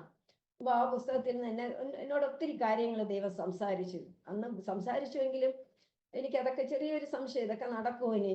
കാരണം ഈ ട്രാൻസ്ഫർ ഓർഡർ ആയി കഴിഞ്ഞു, എല്ലാം പോസ്റ്റിംഗ് ആയി കഴിഞ്ഞു. അപ്പം ഞാൻ എന്നാലും എൻ്റെ മനസ്സിൽ എനിക്കൊരു ആശ്വാസം കിട്ടി. ഞാൻ പക്ഷെ ദൈവത്തോട് ട്രാൻസ്ഫർ അല്ല ചോദിച്ചത്. വീണ്ടും ഞാൻ ചോദിച്ചു, കർത്താവേ, എനിക്കൊരു നല്ല രീതിയിൽ അവിടെ നേരെ പോകാനുള്ള ഒരു കൃപ ഉണ്ടാകണം. ആ ഒരു ഉണ്ടായ ഒരു എൻവിറ്റി ഉണ്ടല്ലോ, ആ ഒരു ഇതൊക്കെ ഒന്ന് മാറണം എന്ന് പറഞ്ഞിട്ടാണ് ഞാൻ ഉപവസിച്ചത്. കൃപയാൽ അതുപോലെ തന്നെ ജൂൺ മാസം സ്കൂൾ തുറന്ന് ഞാൻ അവിടെ ചെന്നു. വളരെ സന്തോഷത്തോടുകൂടെ എന്നോട് ആരൊക്കെ അത് എതിർത്ത് നിന്ന് അവരോടൊക്കെ ഒരു നല്ല നിരപ്പ് പ്രാപിപ്പാൻ ദൈവം സഹായിച്ചു. ഇനി അതിനിടയ്ക്ക് ഞാൻ ഉപവസിച്ച് പ്രാർത്ഥിച്ചെന്ന് പറഞ്ഞില്ല. അതിനിടയ്ക്ക് എൻ്റെ വീട്ടിലെ പ്രാർത്ഥനയ്ക്ക് വന്ന ഒരു ദേവദാസൻ പറഞ്ഞു, ആൻറ്റി ഒരു ഉയർന്ന തലത്തിലേക്ക് ദൈവം കൊണ്ടുപോകുന്നതായിട്ട് കാണിക്കുന്നു എന്ന് പറഞ്ഞു. അപ്പൊ ഞാൻ വിചാരിച്ചു, ഇനി ഇതിന്റെ ഉയർന്ന തലം എന്ന് പറഞ്ഞാൽ DU ആണ്. അപ്പോൾ അതിനുള്ള സാധ്യതയില്ല, അത്രയും ഒന്നും സീനിയോറിറ്റി ഒന്നും ഇല്ല. അപ്പൊ അതിന്റെ ഒരു സാധ്യത എന്താണ് എനിക്കറിയത്തില്ല. പക്ഷെ അങ്ങനെ ഇരുന്നപ്പോൾ ആ എസ്തറിൽ പറഞ്ഞ പോലെ വസ്തിയെ മാറ്റി എസ്തറിനെ സ്ഥാപിച്ച ഒരു കർത്താവ് ഉണ്ടല്ലോ. ആമേൻ. അത് തന്നെയാണ് അവിടെ സംഭവിച്ചത്. എനിക്ക് 1ാമത്തെ റാങ്ക് ലിസ്റ്റിലായിരുന്നു. ഈ ഏഷ്യയിലെ ഏറ്റവും വലിയ പള്ളിക്കൂടമാണ്, ഞാൻ പേര് പറയാമെന്ന് എനിക്കറിയത്തില്ല. അവിടെ ഒരു വലിയ ഇഷ്യൂ ഉണ്ടാവുകയും അവിടെ ഇരുന്ന ഞാൻ അവിടെ അപ്ലൈ ചെയ്തത് അസിസ്റ്റന്റ് പോസ്റ്റിന് വേണ്ടിയിട്ടാണ്. എന്ന് വെച്ചാൽ താഴെയുള്ള പ്രിൻസിപ്പൽ HM അവിടെയും 2 HM ഉണ്ട്. കാരണം 2000 കുട്ടികൾ പഠിക്കുന്ന ഒരു സ്കൂളാണ്. അതിനു വേണ്ടി, കാരണം അസിസ്റ്റന്റ് പ്രിൻസിപ്പൽ HM എന്ന് പറയുമ്പോൾ അവർക്ക് ഡ്യൂട്ടി വളരെ കുറവാണ്. അക്കാഡമിക് സൈഡ് മാത്രം നോക്കിയാൽ മതി. പ്രിൻസിപ്പൽ HM ആണെങ്കിൽ ഓൾ ഓവർ ഇത് നോക്കേണ്ടതുണ്ട്. അപ്പൊ അങ്ങനെ എനിവേ ഞാൻ ആ മാസം ജൂൺ മാസം അവസാനിക്കാൻ മുമ്പേ അവിടെ ഒരു ഇഷ്യൂ ഉണ്ടാകുകയും എനിക്ക് എല്ലാ കാര്യങ്ങളും പൊളിച്ച് പറയാൻ പറ്റത്തില്ല. അവിടെ ഉണ്ടാകുകയും അവിടേക്ക് എന്നെ പോസ്റ്റ് ചെയ്യുകയും ചെയ്തു. ഭയങ്കര ഒരു അത്ഭുതമാണ്. ഞാൻ ചോദിക്കാതെ തന്നെ, ചോദിച്ചപ്പോൾ കിട്ടിയില്ല, പക്ഷെ ചോദിക്കാതെ എല്ലാം സകലവും അറിയുന്ന ദൈവമുണ്ടല്ലോ, അവൻ തക്ക സമയത്ത് പ്രവർത്തിക്കുന്ന കർത്താവാണ്. അവിടെ വലിയൊരു ഇഷ്യൂ ആണ് ഉണ്ടായത്. അപ്പോൾ എനിക്ക് എങ്ങനെ അത് പറയണമെന്ന് അറിയത്തില്ല. ഞാൻ അറിയാതെ തന്നെ അവിടെയുള്ള താഴെയുള്ള HM അവിടെ DPയിൽ ചെല്ലുക, വേറെ ഒരു ടീച്ചറിന് എഴുതി വെച്ച ഓർഡർ അതിന് മാറ്റി തിരുത്തി എഴുതി എൻ്റെ കയ്യിൽ. ഞാൻ അവിടെ ഒരു മീറ്റിംഗ് കണ്ടക്ട് ചെയ്തുകൊണ്ടിരിക്കുമ്പോഴാണ് ഒരു ഫോൺ വരുന്നത്. മാഡം എപ്പോഴാണ് HM ആയി പ്രൊമോഷൻ ആയത്? അപ്പം എനിക്കൊരു സംശയം തോന്നി, എന്തോ DPയിൽ എന്തോ പ്രശ്നം, ഇവിടെ എന്തോ കാര്യങ്ങൾ നടക്കുന്നുണ്ടെന്ന്. ഒരു 5 മിനിറ്റ് കഴിഞ്ഞ് വേറൊരു സെക്ഷനിൽ നിന്ന് വിളിച്ച് ചോദിക്കുന്നു. എനിവേ ഒരു 4:50 ആവും തോന്നുന്നു. 50 ആയപ്പോൾ ബൈ ഹാൻഡ് ഒരാളെ കൊണ്ട് എൻ്റെ കയ്യിൽ ഓർഡറിൽ കൊണ്ട് ഏൽപ്പിക്കുകയാണ്. ദൈവം എത്ര നല്ലോണം, ഭയങ്കര. എനിക്ക് തന്നെ എന്നിട്ട് അതുകൂടെ പറയാം, എൻ്റെ കയ്യിൽ ഓർഡർ കിട്ടി. അപ്പം ഞാൻ എൻ്റെ മേശപ്പുറത്തൊക്കെ ഒത്തിരി ഫയലുമായിട്ടൊക്കെ ഞാനിങ്ങനെ ഇരിക്കുകയാണ്. അപ്പം ഞാനത് വാങ്ങിച്ചു വെച്ച്, ഞാനിത് കാര്യങ്ങളൊന്നും അറിയുന്നില്ല. ഞാൻ വാങ്ങിച്ചു വെച്ച് നെക്സ്റ്റ് ഡേ, ഇപ്പം ഇന്ന് ഓർഡർ കിട്ടിയാൽ നാളെ പോയി ജോയിൻ ചെയ്താൽ മതി. കുറച്ച് അടുത്താണ് ഈ സ്കൂള്, 2 സ്കൂളും അടുത്തടുത്താണ്. അപ്പോൾ ഞാൻ അങ്ങനെ ഇരുന്നപ്പോൾ കാണാം മിനിസ്റ്റർ ഓഫീസിൽ നിന്ന് ഫോൺ വരികയാണ്. വിളിച്ചിട്ട് ഓർഡർ കിട്ടി ജോയിൻ ചെയ്തോന്ന് ചോദിച്ചു. ഞാൻ പറഞ്ഞില്ല. അപ്പോൾ പറഞ്ഞില്ല, ഓട്ടനടിയെ ഇപ്പം തന്നെ ചെന്ന് ജോയിൻ ചെയ്ത് RTC അവിടെ എത്തിക്കണമെന്ന് പറഞ്ഞു. പിന്നെ ഞാൻ എല്ലാം ഒക്കെ വെറുതെ ജസ്റ്റ് ഒന്നൊക്കെ മടക്കി വെച്ചിട്ട് അപ്പം തന്നെ ഇറങ്ങാന്നില്ല. അപ്പോൾ ഞാൻ പറഞ്ഞല്ലോ 4:50 ആയി. സ്കൂളിലെ ടീച്ചേഴ്സ് എല്ലാവരും പോയി, ആരും അറിയുന്നില്ല. പക്ഷെ അവിടുത്തെ ക്ലർക്ക് ഉണ്ടായിരുന്നു, പ്യൂൺ ഉണ്ടായിരുന്നു, 1-2 സാറുമായിരുന്നു. അവർ പറയാണ് ഞങ്ങളാരും വരത്തില്ലെന്ന്. ഞങ്ങളാരും കൂടെ വരത്തില്ല, കാരണം അവിടെ ഭയങ്കര പ്രശ്നമാണെന്ന്. ഇതൊന്നും ഞാൻ അറിയുന്നേ ഇല്ല. അവിടെ ഒരു ടീച്ചർ HMനെ സസ്പെൻഡ് ചെയ്തുകൊണ്ട് അവിടുത്തെ കുറേ ടീച്ചേഴ്സ് സമരത്തിലേക്ക് ഇറങ്ങി ഒത്തിരി ബഹളം നടക്കുന്ന ഒരു അന്തരീക്ഷമായിരുന്നു. അത് പിന്നെയാണ് ഞാൻ അറിയുന്നത്. അപ്പം ഞാൻ വിചാരിച്ച് എന്ന് വെച്ചാൽ ഞാൻ പറഞ്ഞു കുഴപ്പമില്ല, ഞാൻ അതിനകത്ത് നിരപരാധിയാണ്, എനിക്ക് അവിടെ ഒന്ന് ഞാൻ ജോയിൻ ചെയ്യാൻ പോകുന്നു, അത്രയും എൻ്റെ മനസ്സിലുണ്ടായിരുന്നുള്ളൂ. ഞാൻ പറഞ്ഞു ഞാൻ ഓക്കെ, ഞാൻ പൊക്കോളാം, ഒരു ഓട്ടോ പിടിച്ച് പോകാമെന്ന്. അപ്പം എൻ്റെ ആ പ്യൂണുണ്ട് ഗീത, സാറിൻ്റെ ടീച്ചർ പോകണ്ട, ഞാൻ കൊണ്ടാക്കാൻ പറഞ്ഞിട്ട്. പക്ഷെ ഞാനപ്പോൾ എനിക്കൊരു ആശങ്ക ഉണ്ടായിരുന്നു, ഇവരിങ്ങനെയൊക്കെ പറഞ്ഞില്ല അവിടെ പ്രശ്നം. പക്ഷെ അവിടെ ചെന്നപ്പോൾ ആരെയും കണ്ടില്ല എൻ്റെ കൂടെ. ഞാൻ അവിടെ 2 വർഷം നേരത്തെ വർക്ക് ചെയ്തിട്ടുണ്ടായിരുന്നു ടീച്ചറായിട്ട്. എന്നെ റിസീവ് ചെയ്യാൻ ഒരു ടീച്ചർ ഉണ്ടായിരുന്നു. പിന്നെ കുറേ ആണുങ്ങൾ അവിടെ ഗേറ്റിൻ്റെ അവിടെ നിൽക്കുന്ന കണ്ടു. ഞാൻ ചെന്നു, അകത്ത് ചെന്നപ്പോൾ ഈ ആണുങ്ങളെല്ലാം അവിടെ വന്നു. ഒത്തിരി ഇഷ്യൂസ് അതിനകത്ത് ഉണ്ടായിരുന്നു. അവർ PTA ആൾക്കാരാണ്. അപ്പം അങ്ങനെ വന്നു, ഞാൻ ഒപ്പിട്ടോണ്ട് എടുത്ത് ജോയിൻ ചെയ്ത് ഒപ്പിട്ടോണ്ടിരുന്നപ്പോൾ PTA ഒരാൾ പറയണത് ആ TV എഴുതി കാണിക്കുന്നു പുതിയ ആൾ ഒപ്പിടുന്നുള്ളത്, ഇവിടെ വന്ന് ജോയിൻ ചെയ്തു എന്നുള്ളതാ എഴുതി കാണിക്കുന്നു. അപ്പോഴാണ് ഞാൻ ആലോചിക്കുന്നത് ഇത്രയും വിഷയമുള്ള ഒരിതാണെന്ന്. ഞാൻ എല്ലാം കഴിഞ്ഞു തിരിച്ച് മോഡൽ സ്കൂളിൽ ചെന്ന് അവിടുത്തെ ഇതെല്ലാം എടുത്ത് അടുക്കി എല്ലാം വെച്ചിട്ട് വീട്ടിൽ ചെന്നപ്പോഴാണ് ഞാനൊന്ന് ജസ്റ്റ് ഒന്ന് TV ഓൺ ചെയ്തപ്പോഴാണ് TV മൊത്തവും ഈ ന്യൂസാണ്. കാരണം ഒരു മന്ത്രിയും സ്കൂളുമായിട്ടുള്ള ഒരു HMായിട്ടുള്ള ഒരു ഇഷ്യൂ ആയിരുന്നു. മൊത്തം ഇത് തുടർന്ന ദിവസങ്ങളെല്ലാം ഈ ഒരു ഇഷ്യൂ തന്നെയാണ് ചർച്ച ചെയ്യപ്പെടുന്നത്. ആ ഒരു സാഹചര്യത്തിലാണ് ദൈവം എന്നെ അവിടെ കൊണ്ടുപോയത്. പക്ഷെ എന്നെ അവിടെ കൊണ്ടുപോയപ്പോൾ ഞാൻ പറയട്ടെ, PTA ഒരു ഭാഗം, ടീച്ചേഴ്സ് എല്ലാം ഒരു ഭാഗം, 2 ധ്രുവത്തിൽ. അതൊന്നും ഒരിക്കലും അതിങ്ങനെ നമുക്ക് ഒത്തി കൊണ്ടുപോകാൻ പറ്റത്തില്ല. പക്ഷെ അവിടെ എല്ലാം സ്വർഗത്തിലെ ദൈവം എന്നെ നടത്തിയ വിധം ഭയങ്കരമാണ്. ആ 2 ധ്രുവത്തിൽ നിന്നവരെ ഒരുമിച്ച് അടുപ്പിക്കാൻ ദൈവം ഇടയാക്കി. വളരെ സ്മൂത്തായിട്ട് കാര്യങ്ങളൊക്കെ ചെയ്യുവാൻ. ഒത്തിരി കലക്കത്തിൻ്റെയും പ്രതികൂലങ്ങളുടെയും മധ്യത്തിലാണ് ഞാൻ ആ സ്കൂളിൽ ചെന്നത്. പക്ഷേ സ്വർഗത്തിലെ ദൈവം കരം പിടിച്ച് നടത്തിയ വിധങ്ങൾ ഭയങ്കരമാണ്. ദൈവത്തിൻ്റെ സാന്നിധ്യം കൂടെ ഉണ്ടായിരുന്നു. മിക്കവാറും എല്ലാ ദിവസങ്ങളും അവിടെ മന്ത്രിമാരുടെ ഒത്തിരി പ്രോഗ്രാംസ് നടക്കുന്ന ഒരു സ്കൂളാണ്. അതെല്ലാം പത്രത്തിൽ വരികയും ചെയ്യും. സത്യം പറഞ്ഞാൽ ഒത്തിരി ഫോട്ടോസ്, എൻ്റെ തന്നെ ഫോട്ടോ, ഞാനതൊന്നും മനസ്സിൽ പോലും ചിന്തിച്ച കാര്യങ്ങളല്ല. ആ ദിവസങ്ങളിൽ ഫോട്ടോ ഇങ്ങനെ പത്രത്തിൽ വരും ഓരോ ഫംഗ്ഷൻ്റെ. അപ്പം അങ്ങനെ എന്നെ ദൈവം അവിടെ നടത്തി ഒത്തിരി കാര്യങ്ങളൊക്കെ അവിടെ ചെയ്യാൻ സാധിച്ചു. അതിലൊന്ന് ഞാൻ പറയട്ടെ, എന്താ പറയല്ലോ, ഒരു വാക്യമുണ്ടല്ലോ, ശത്രു തിന്മയ്ക്കായിട്ട് വിതച്ചാലും അത് ദൈവം നന്മയ്ക്കാക്കി തീർക്കുന്ന കർത്താവാണ്. അതിൻ്റെ ഒരു ഉദാഹരണം ഞാൻ പറയാം. ആ വർഷം എനിക്കൊന്ന് 2014 അവിടെ ഞാൻ ജൂൺ മാസം പോയി. ലാസ്റ്റ് മാർച്ചൊക്കെ ആയപ്പോൾ പബ്ലിക് എക്സാം വരുന്ന ദിവസമാണ്. അപ്പം നോക്കിയപ്പോൾ കഴിഞ്ഞ കൊല്ലത്തെ റിസൾട്ട് വളരെ മോശമായിരുന്നു, 78% എന്തോ ഉണ്ടായിരുന്നുള്ളൂ. അപ്പം ഞാൻ ആലോചിച്ചു എന്തായാലും ഇവർക്കൊരു നൈറ്റ് ക്ലാസ് കൊടുത്താലോ എന്ന്. കാരണം ഞാൻ മോഡൽ സ്കൂളിലായിരുന്നപ്പോൾ അത് ചെയ്തു. പക്ഷെ അതവിടെ ആൺകുട്ടികളായതുകൊണ്ട് ടീച്ചേഴ്സ് എന്നെ അവിടെ ചെയ്യുമായിരുന്നു. അപ്പോൾ ഇവിടെ ഈ നൈറ്റ് ക്ലാസ് തുടങ്ങാനായിട്ടുള്ള ഒരു ആലോചന വന്നു. അപ്പോൾ കൂടെയുള്ള HM പറഞ്ഞു ഓക്കെ നമുക്ക് ചെയ്യാം. PTA ആലോചിച്ചു. PTA വളരെ സപ്പോർട്ടീവ് ആയിരുന്നു. ടീച്ചേഴ്സ് എല്ലാവരും സപ്പോർട്ടീവ് ആയിരുന്നു. അങ്ങനെ നൈറ്റ് ക്ലാസ്, കാരണം പരീക്ഷയ്ക്ക് മുമ്പേ കുറച്ച് ദിവസം പെൺകുട്ടികളുടെ സ്കൂളാണ്. വളരെ പ്രഗത്ഭരമായ പേരുകേട്ട ഒരു സ്കൂളാണ്. അവിടെ എന്തനങ്ങിയാലും പുറത്തു വരുന്ന ഒരു സ്കൂളാണ്. അപ്പം അങ്ങനെ നൈറ്റ് ക്ലാസ് ആരംഭിച്ചു. എല്ലാവരും വളരെ സപ്പോർട്ടീവ് ആയിരുന്നു. എന്ന് വെച്ചാൽ നിലവാരം കുറഞ്ഞ കുട്ടികളെല്ലാം ഒരുമിച്ചിരുത്തി അവിടെ പഠിപ്പിക്കുമായിരുന്നു. അപ്പം അങ്ങനെ അത് പത്രത്തിലും വന്നു ഇങ്ങനെയുള്ള കാര്യങ്ങളാണ്. പക്ഷെ ഒരു ദിവസം പെട്ടെന്ന് DO ഞങ്ങളുടെ സ്കൂളിൽ കയറി വരികയും DO ഒരു പേപ്പർ എൻ്റെ കയ്യിൽ തന്നിട്ട് എന്താണെന്ന് സംഭവം എന്ന് വെച്ചാൽ ആരോ ഒരാൾ പരാതി കൊടുത്തിരിക്കുകയാണ് DPIക്ക്. ഈ സ്കൂളിനെതിരെ ഇവിടെ പെൺകുട്ടികളെ രാത്രികാലങ്ങളിൽ വെച്ച് പഠിപ്പിക്കുന്നു, അനാശാസ്യ പ്രവർത്തനങ്ങൾ നടക്കുന്നു എന്ന് പറഞ്ഞിട്ടുള്ള ഒരു പരാതിയായിരുന്നു. ഞാൻ ആ കാര്യങ്ങൾ പറഞ്ഞു. അപ്പോൾ അവർ ചോദിച്ചു PTA എല്ലാം ഫുൾ സപ്പോർട്ടീവ് ആണ്. അവർ ഭക്ഷണം കൂടെ കൊടുത്താണ് അവർ കുട്ടികൾക്ക് വിടുന്നത്. അതിലെല്ലാം PTA എല്ലാം ഉണ്ടായിരുന്നു.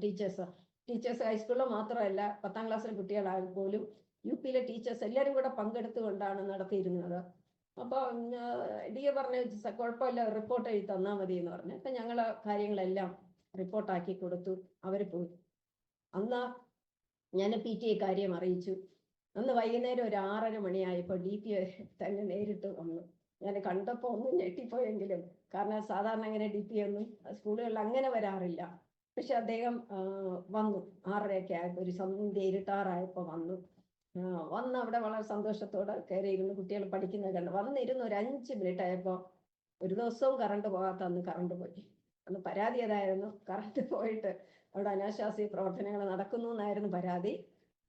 അതുപോലെ തന്നെ കറണ്ട് അന്ന് പോയി. അപ്പോൾ പക്ഷേ ദൈവകൃപയാല PT എല്ലാവരും ഉണ്ടായിരുന്നില്ല അവിടെ.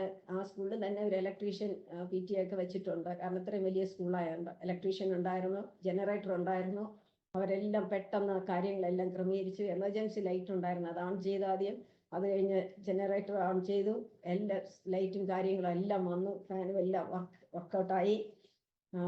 ഇത് കണ്ട DPAക്ക് ഭയങ്കര സന്തോഷം. വേണ്ട, ശത്രു തിന്മയ്ക്കായിട്ട് വിതച്ചെങ്കിലും അദ്ദേഹം ഒത്തിരി കാര്യം വളരെ ഫ്രണ്ട്ലി ആയിട്ടാണ് ഞങ്ങളോട് സംസാരിച്ചുകൊണ്ടിരുന്നു. എല്ലാം കണ്ടു. കുട്ടികൾ പഠിക്കുന്നത്, ടീച്ചേഴ്സ് അവർക്ക് കൂടെ ഇരുന്ന് പഠിപ്പിക്കുന്ന എല്ലാം അദ്ദേഹം കണ്ടിട്ടാ പറഞ്ഞ് ഇൻസ്പെക്ഷൻ നോട്ട് എടുക്കാൻ പറഞ്ഞു. അങ്ങനെ ഇൻസ്പെക്ഷൻ നോട്ട് എടുക്കുന്നപ്പോൾ അതിനകത്ത് എഴുതി അദ്ദേഹം, ലോകത്തിലെ ത്യാഗപരമായുള്ള പ്രവൃത്തി ഉണ്ടെങ്കിൽ ഇങ്ങനെയുള്ള പ്രവൃത്തിയാണ്. വളരെ പ്രശംസനീയമായ ഒരു റിപ്പോർട്ടാണ് അദ്ദേഹം എഴുതിക്കൊണ്ട്. അത് ഇന്നും അവിടെ റെക്കോർഡായിട്ടുണ്ട്. ആമേൻ, സ്തോത്രം. ദൈവം എത്ര നല്ലവനാണ്. ദൈവത്തിന്റെ മക്കൾ ഒരിക്കലും ദൈവം കൈവിടത്തില്ല. തിന്മയ്ക്കായിട്ട് ആരൊക്കെ എന്തൊക്കെ പറഞ്ഞാലും എന്തൊക്കെ പ്രവർത്തിച്ചാലും ദൈവം അത് നന്മയ്ക്കായിട്ട് തീർക്കുന്ന കർത്താവാണെന്ന് ഒന്നുകൂടെ നമുക്ക് ദൈവം തെളിയിച്ചു തന്ന സംഭവങ്ങളാണത്. അതുപോലെ ഒത്തിരി പ്രതികൂലങ്ങൾ ആ സ്കൂളിൽ, കാരണം ഒത്തിരി വലിയ സ്കൂളാണ്, ഒത്തിരി കുട്ടികളും ഒത്തിരി അധ്യാപകരും, 200-ലേറെ ജീവനക്കാരുള്ള ഒരു സ്കൂളാണ്. പക്ഷെ അവിടെ എല്ലാം ദൈവം കൂടെ ഇരുന്ന് നടത്തിയ വിധങ്ങൾ വലുതായിരിക്കാൻ സ്തോത്രം ചെയ്യുന്നു.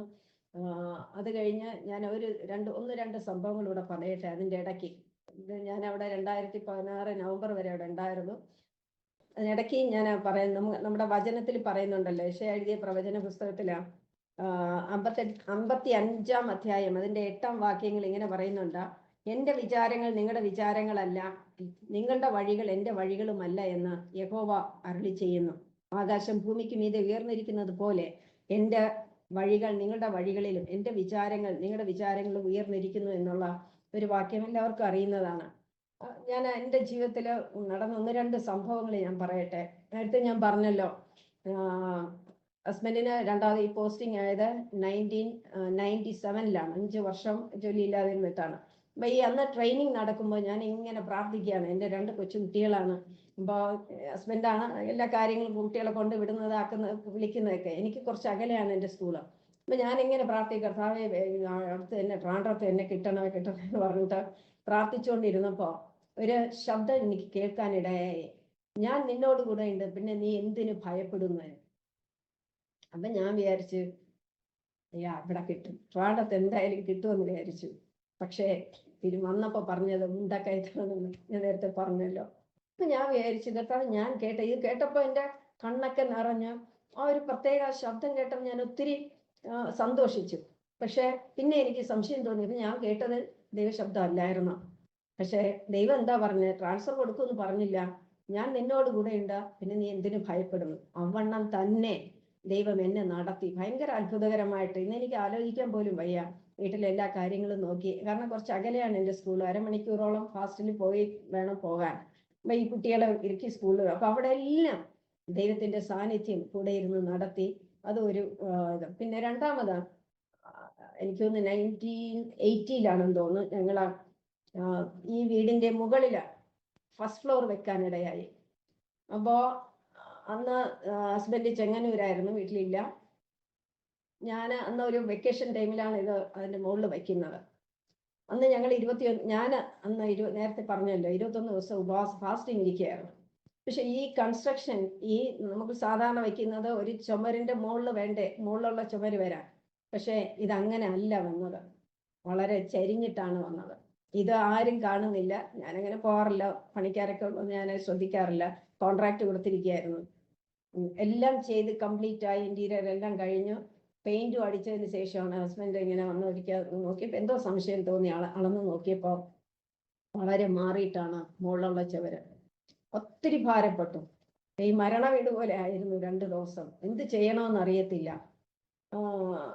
പക്ഷെ അദ്ദേഹം പിന്നെ എന്തോ ബീമൊക്കെ വാർത്തു. പക്ഷെ ഞാൻ അന്ന് ദൈവത്തോട് ചോദിച്ചു, കർത്താവെ, ഞാൻ അങ്ങയുടെ സന്നിധിയിൽ ഉപവസിക്കായിരുന്നല്ലോ, അപ്പൊ എന്തുകൊണ്ട് ഇങ്ങനെ സംഭവിച്ചു? അപ്പൊ ദൈവം ഒരു ശബ്ദം ഇങ്ങനെ എന്നെ കേൾപ്പിച്ചു, ഞാൻ എൻ്റെ കൈകളിൽ വഹിച്ചിരിക്കുന്നു, പിന്നെ നീ എന്തിനാ ഭയപ്പെടുന്നത്? എനിക്ക് മനസ്സിലായില്ല എന്താണെന്ന്. പല കാര്യങ്ങളും അങ്ങനെയാ, ദൈവത്തിന്റെ വിചാരം നമ്മളെ വിചാരിച്ച് എന്താണ്. പക്ഷെ ഇന്നേക്ക് എനിക്ക് തോന്നുന്നു 20 വർഷം ഇല്ല 16 വർഷമെങ്കിലും ആവുമായിരിക്കും അല്ലെ 80-ല്. അപ്പൊ ഇന്നേക്ക് നോക്കുമ്പോ ഒരു ക്രാക്കോ ഒന്നും അവിടെ വന്നിട്ടില്ല.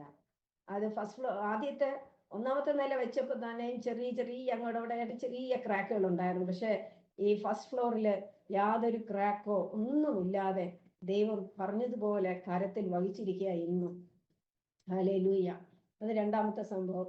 ഇനി 3ാമതായിട്ട് ഒരു 2 വർഷത്തിന് മുമ്പേ ഞങ്ങൾ ഈ വീട് റെനോവേറ്റ് ചെയ്തപ്പോൾ എൻ്റെ കുടുംബ വീട്ടിലായിരുന്നു. അന്ന് ഇതുപോലെ ഞാൻ കുക്കിംഗ് ചെയ്തുകൊണ്ടിരുന്നപ്പോൾ തന്നെ ഞങ്ങളുടെ സഭയിൽ ഒരു അജീഷ എന്ന് പറഞ്ഞ അവരുടെ പപ്പ ക്യാൻസറായിട്ട് ഹോസ്പിറ്റലിൽ സർജറിക്ക് വേണ്ടി അഡ്മിറ്റ് ചെയ്തിരിക്കുകയായിരുന്നു. അപ്പൊ എന്നെ വിളിച്ചു, ആൻറ്റി ഒന്ന് പ്രാർത്ഥിക്കണം ആൻറ്റി എന്ന് പറഞ്ഞ കരുതണം. ഞാൻ പറഞ്ഞ പ്രാർത്ഥിക്കാം, പക്ഷെ എനിക്ക് ഇരുന്ന് പ്രാർത്ഥിക്കാനുള്ള ഒരു സന്ദർഭമില്ല.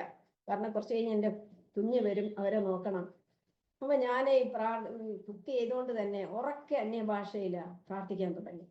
അന്യഭാഷയിൽ തന്നെ ഉറക്കെ ശബ്ദം, വേറെ ആരുമില്ല, ഹസ്ബൻഡ് മാത്രമേ ഉണ്ടായിരുന്നുള്ളൂ അപ്പോൾ വീട്ടില്.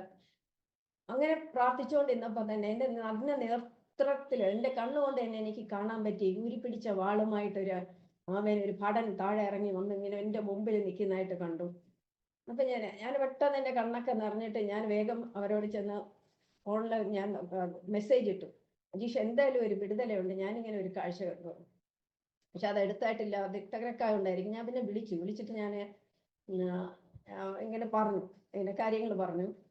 പക്ഷേ കുറച്ച് കഴിഞ്ഞപ്പോൾ ആ വാട്സാപ്പില് ഞങ്ങളുടെ ഗ്രൂപ്പില് അജീഷ കരഞ്ഞുകൊണ്ട് തന്നെ ഒരു മെസ്സേജ് ഇടുകയാണ്, പപ്പയുടെ സർജറി കഴിഞ്ഞു, ഏകദേശം ഒരു 1/2 ബക്കറ്റ് കുടലിലാണ് ക്യാൻസർ, പിന്നെ പാൻക്രിയാസ് ബാധിച്ചു, അപ്പൊ ഏകദേശം ഒരു 1/2 ബക്കറ്റോളം ഇങ്ങനെ റിമൂവ് ചെയ്തു,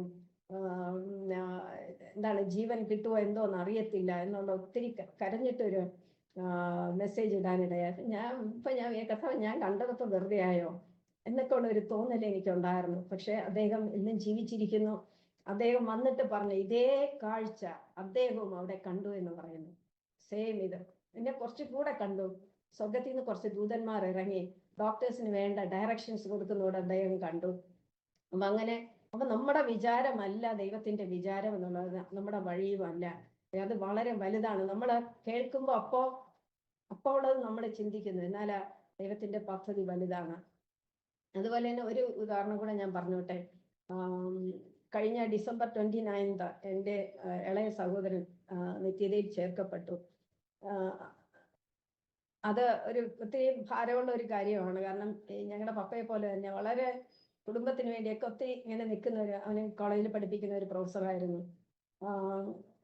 അപ്പോൾ പെട്ടെന്നായിരുന്നു ലുക്കേമിയ ഉണ്ടായിരുന്നു. പക്ഷെ ഒന്നും അറിയാതെ നടന്നു, പെട്ടെന്നായിരുന്നു ഈ. അപ്പോൾ അന്ന് രാവിലെ ഈ മരിക്കുന്നതിൻ്റെ തലേ ദിവസേ നാത്തൂന് വിളിച്ച് പറഞ്ഞു, ഇത്തിരി സീരിയസ് ആണ്, വെന്റിലേറ്ററിൽ വെക്കട്ടെന്ന് ചോദിച്ചു. പക്ഷെ അദ്ദേഹം പറഞ്ഞിട്ടുണ്ട്, വെന്റിലേറ്ററിൽ വെക്കാൻ പാടില്ല, വെറുതെയാണ്, അങ്ങനെയൊന്നും ഉള്ള ഇതിലേക്ക് പോകരുതെന്ന് നേരത്തെ പറഞ്ഞിട്ടുണ്ട് പറഞ്ഞു. അപ്പൊ ഞങ്ങൾക്ക് വളരെ വെളിപ്പാടുള്ള ഒരു സഹോദരി, എൻ്റെ ഒരു മെന്റർ പോലെ എന്ന് കരുതാം. അവര് രാവിലെ ഇവരെല്ലാം ഈ വിഷയം വെച്ച് പ്രാർത്ഥിച്ചുകൊണ്ടിരിക്കുകയാണ്. അപ്പൊ അവര് രാവിലെ ടീച്ചർ ഒന്ന് ആ വീട് വരെ ഒന്ന് പോകാമോ എന്ന് ചോദിച്ചു. ഞങ്ങളുടെ വീട്ടിൽ അടുത്താണ് കുടുംബ വീട്.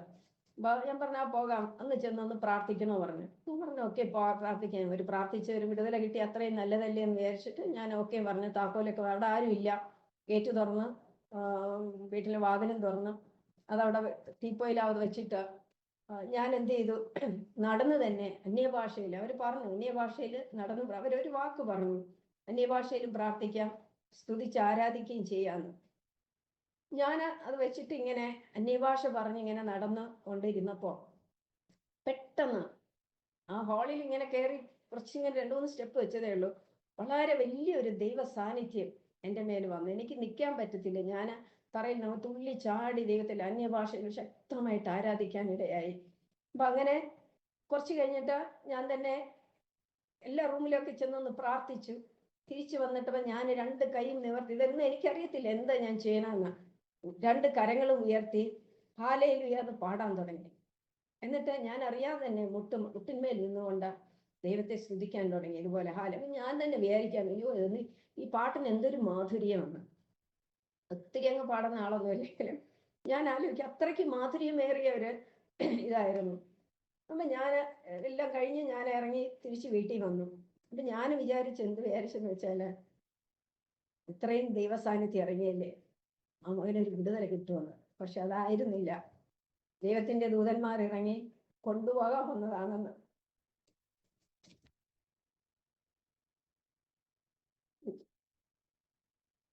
അറിയത്തില്ലായിരുന്നു. പക്ഷെ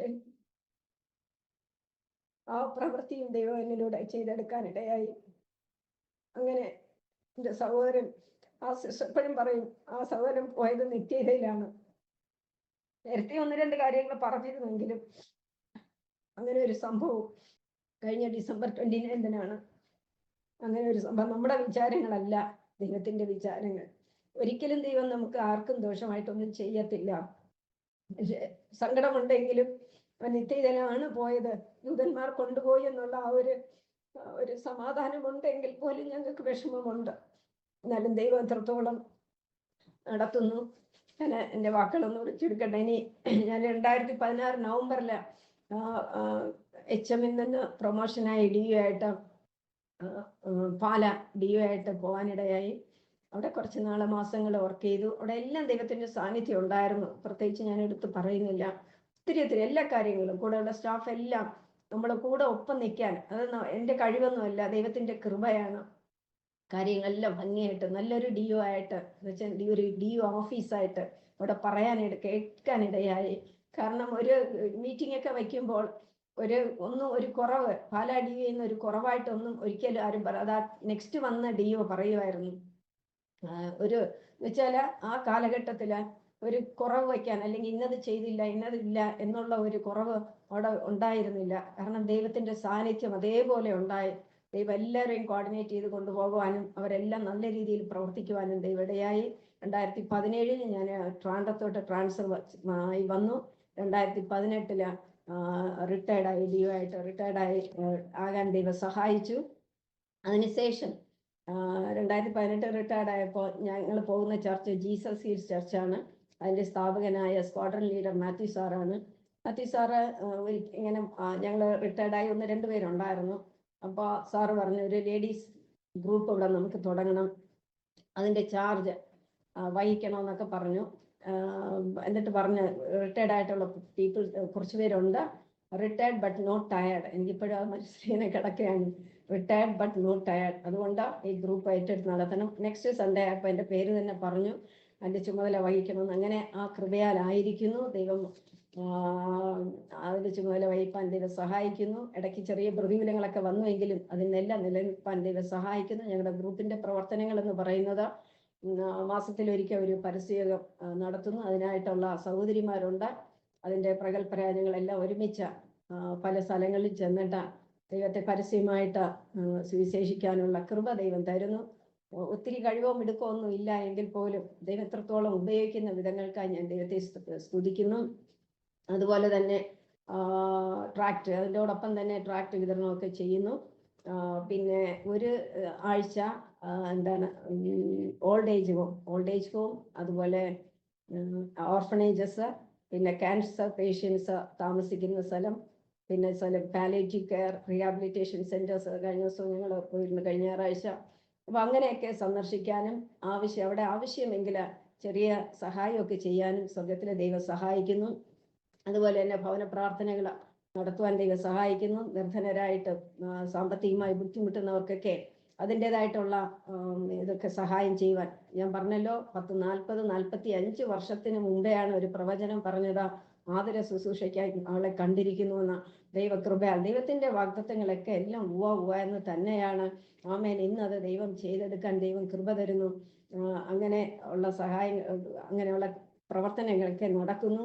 ഇനി ഞങ്ങളുടെ പ്രവർത്തനം, എൻ്റെ ഒരു മുമ്പിലുള്ള ഒരു വിഷൻ എന്ന് പറയുന്നത് പട്ടണത്തിന്റെ ഉണർവിനായി ഞങ്ങൾ പ്രാർത്ഥിച്ച് എഴുന്നേൽക്കേണ്ടതുണ്ട്.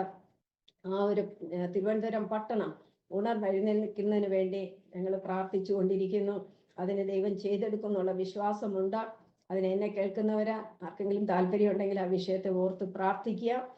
കാരണം നമ്മളെല്ലാം ഉണർന്നെഴുന്നേൽക്കേണ്ടുന്ന സമയമായി. വേറൊരു കാര്യം കൂടെ ഞാൻ അതിനിടയ്ക്ക് പറയട്ടെ.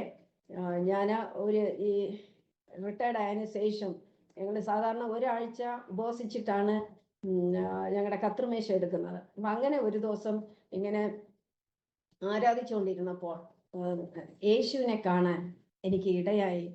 ഭയങ്കര സന്തോഷമായിരുന്നു. എനിക്കറിയത്തില്ല, പറഞ്ഞറിയിക്കാൻ പറ്റാത്ത സന്തോഷത്തോടെ ഞാൻ അന്ന് ആരാധിച്ചു.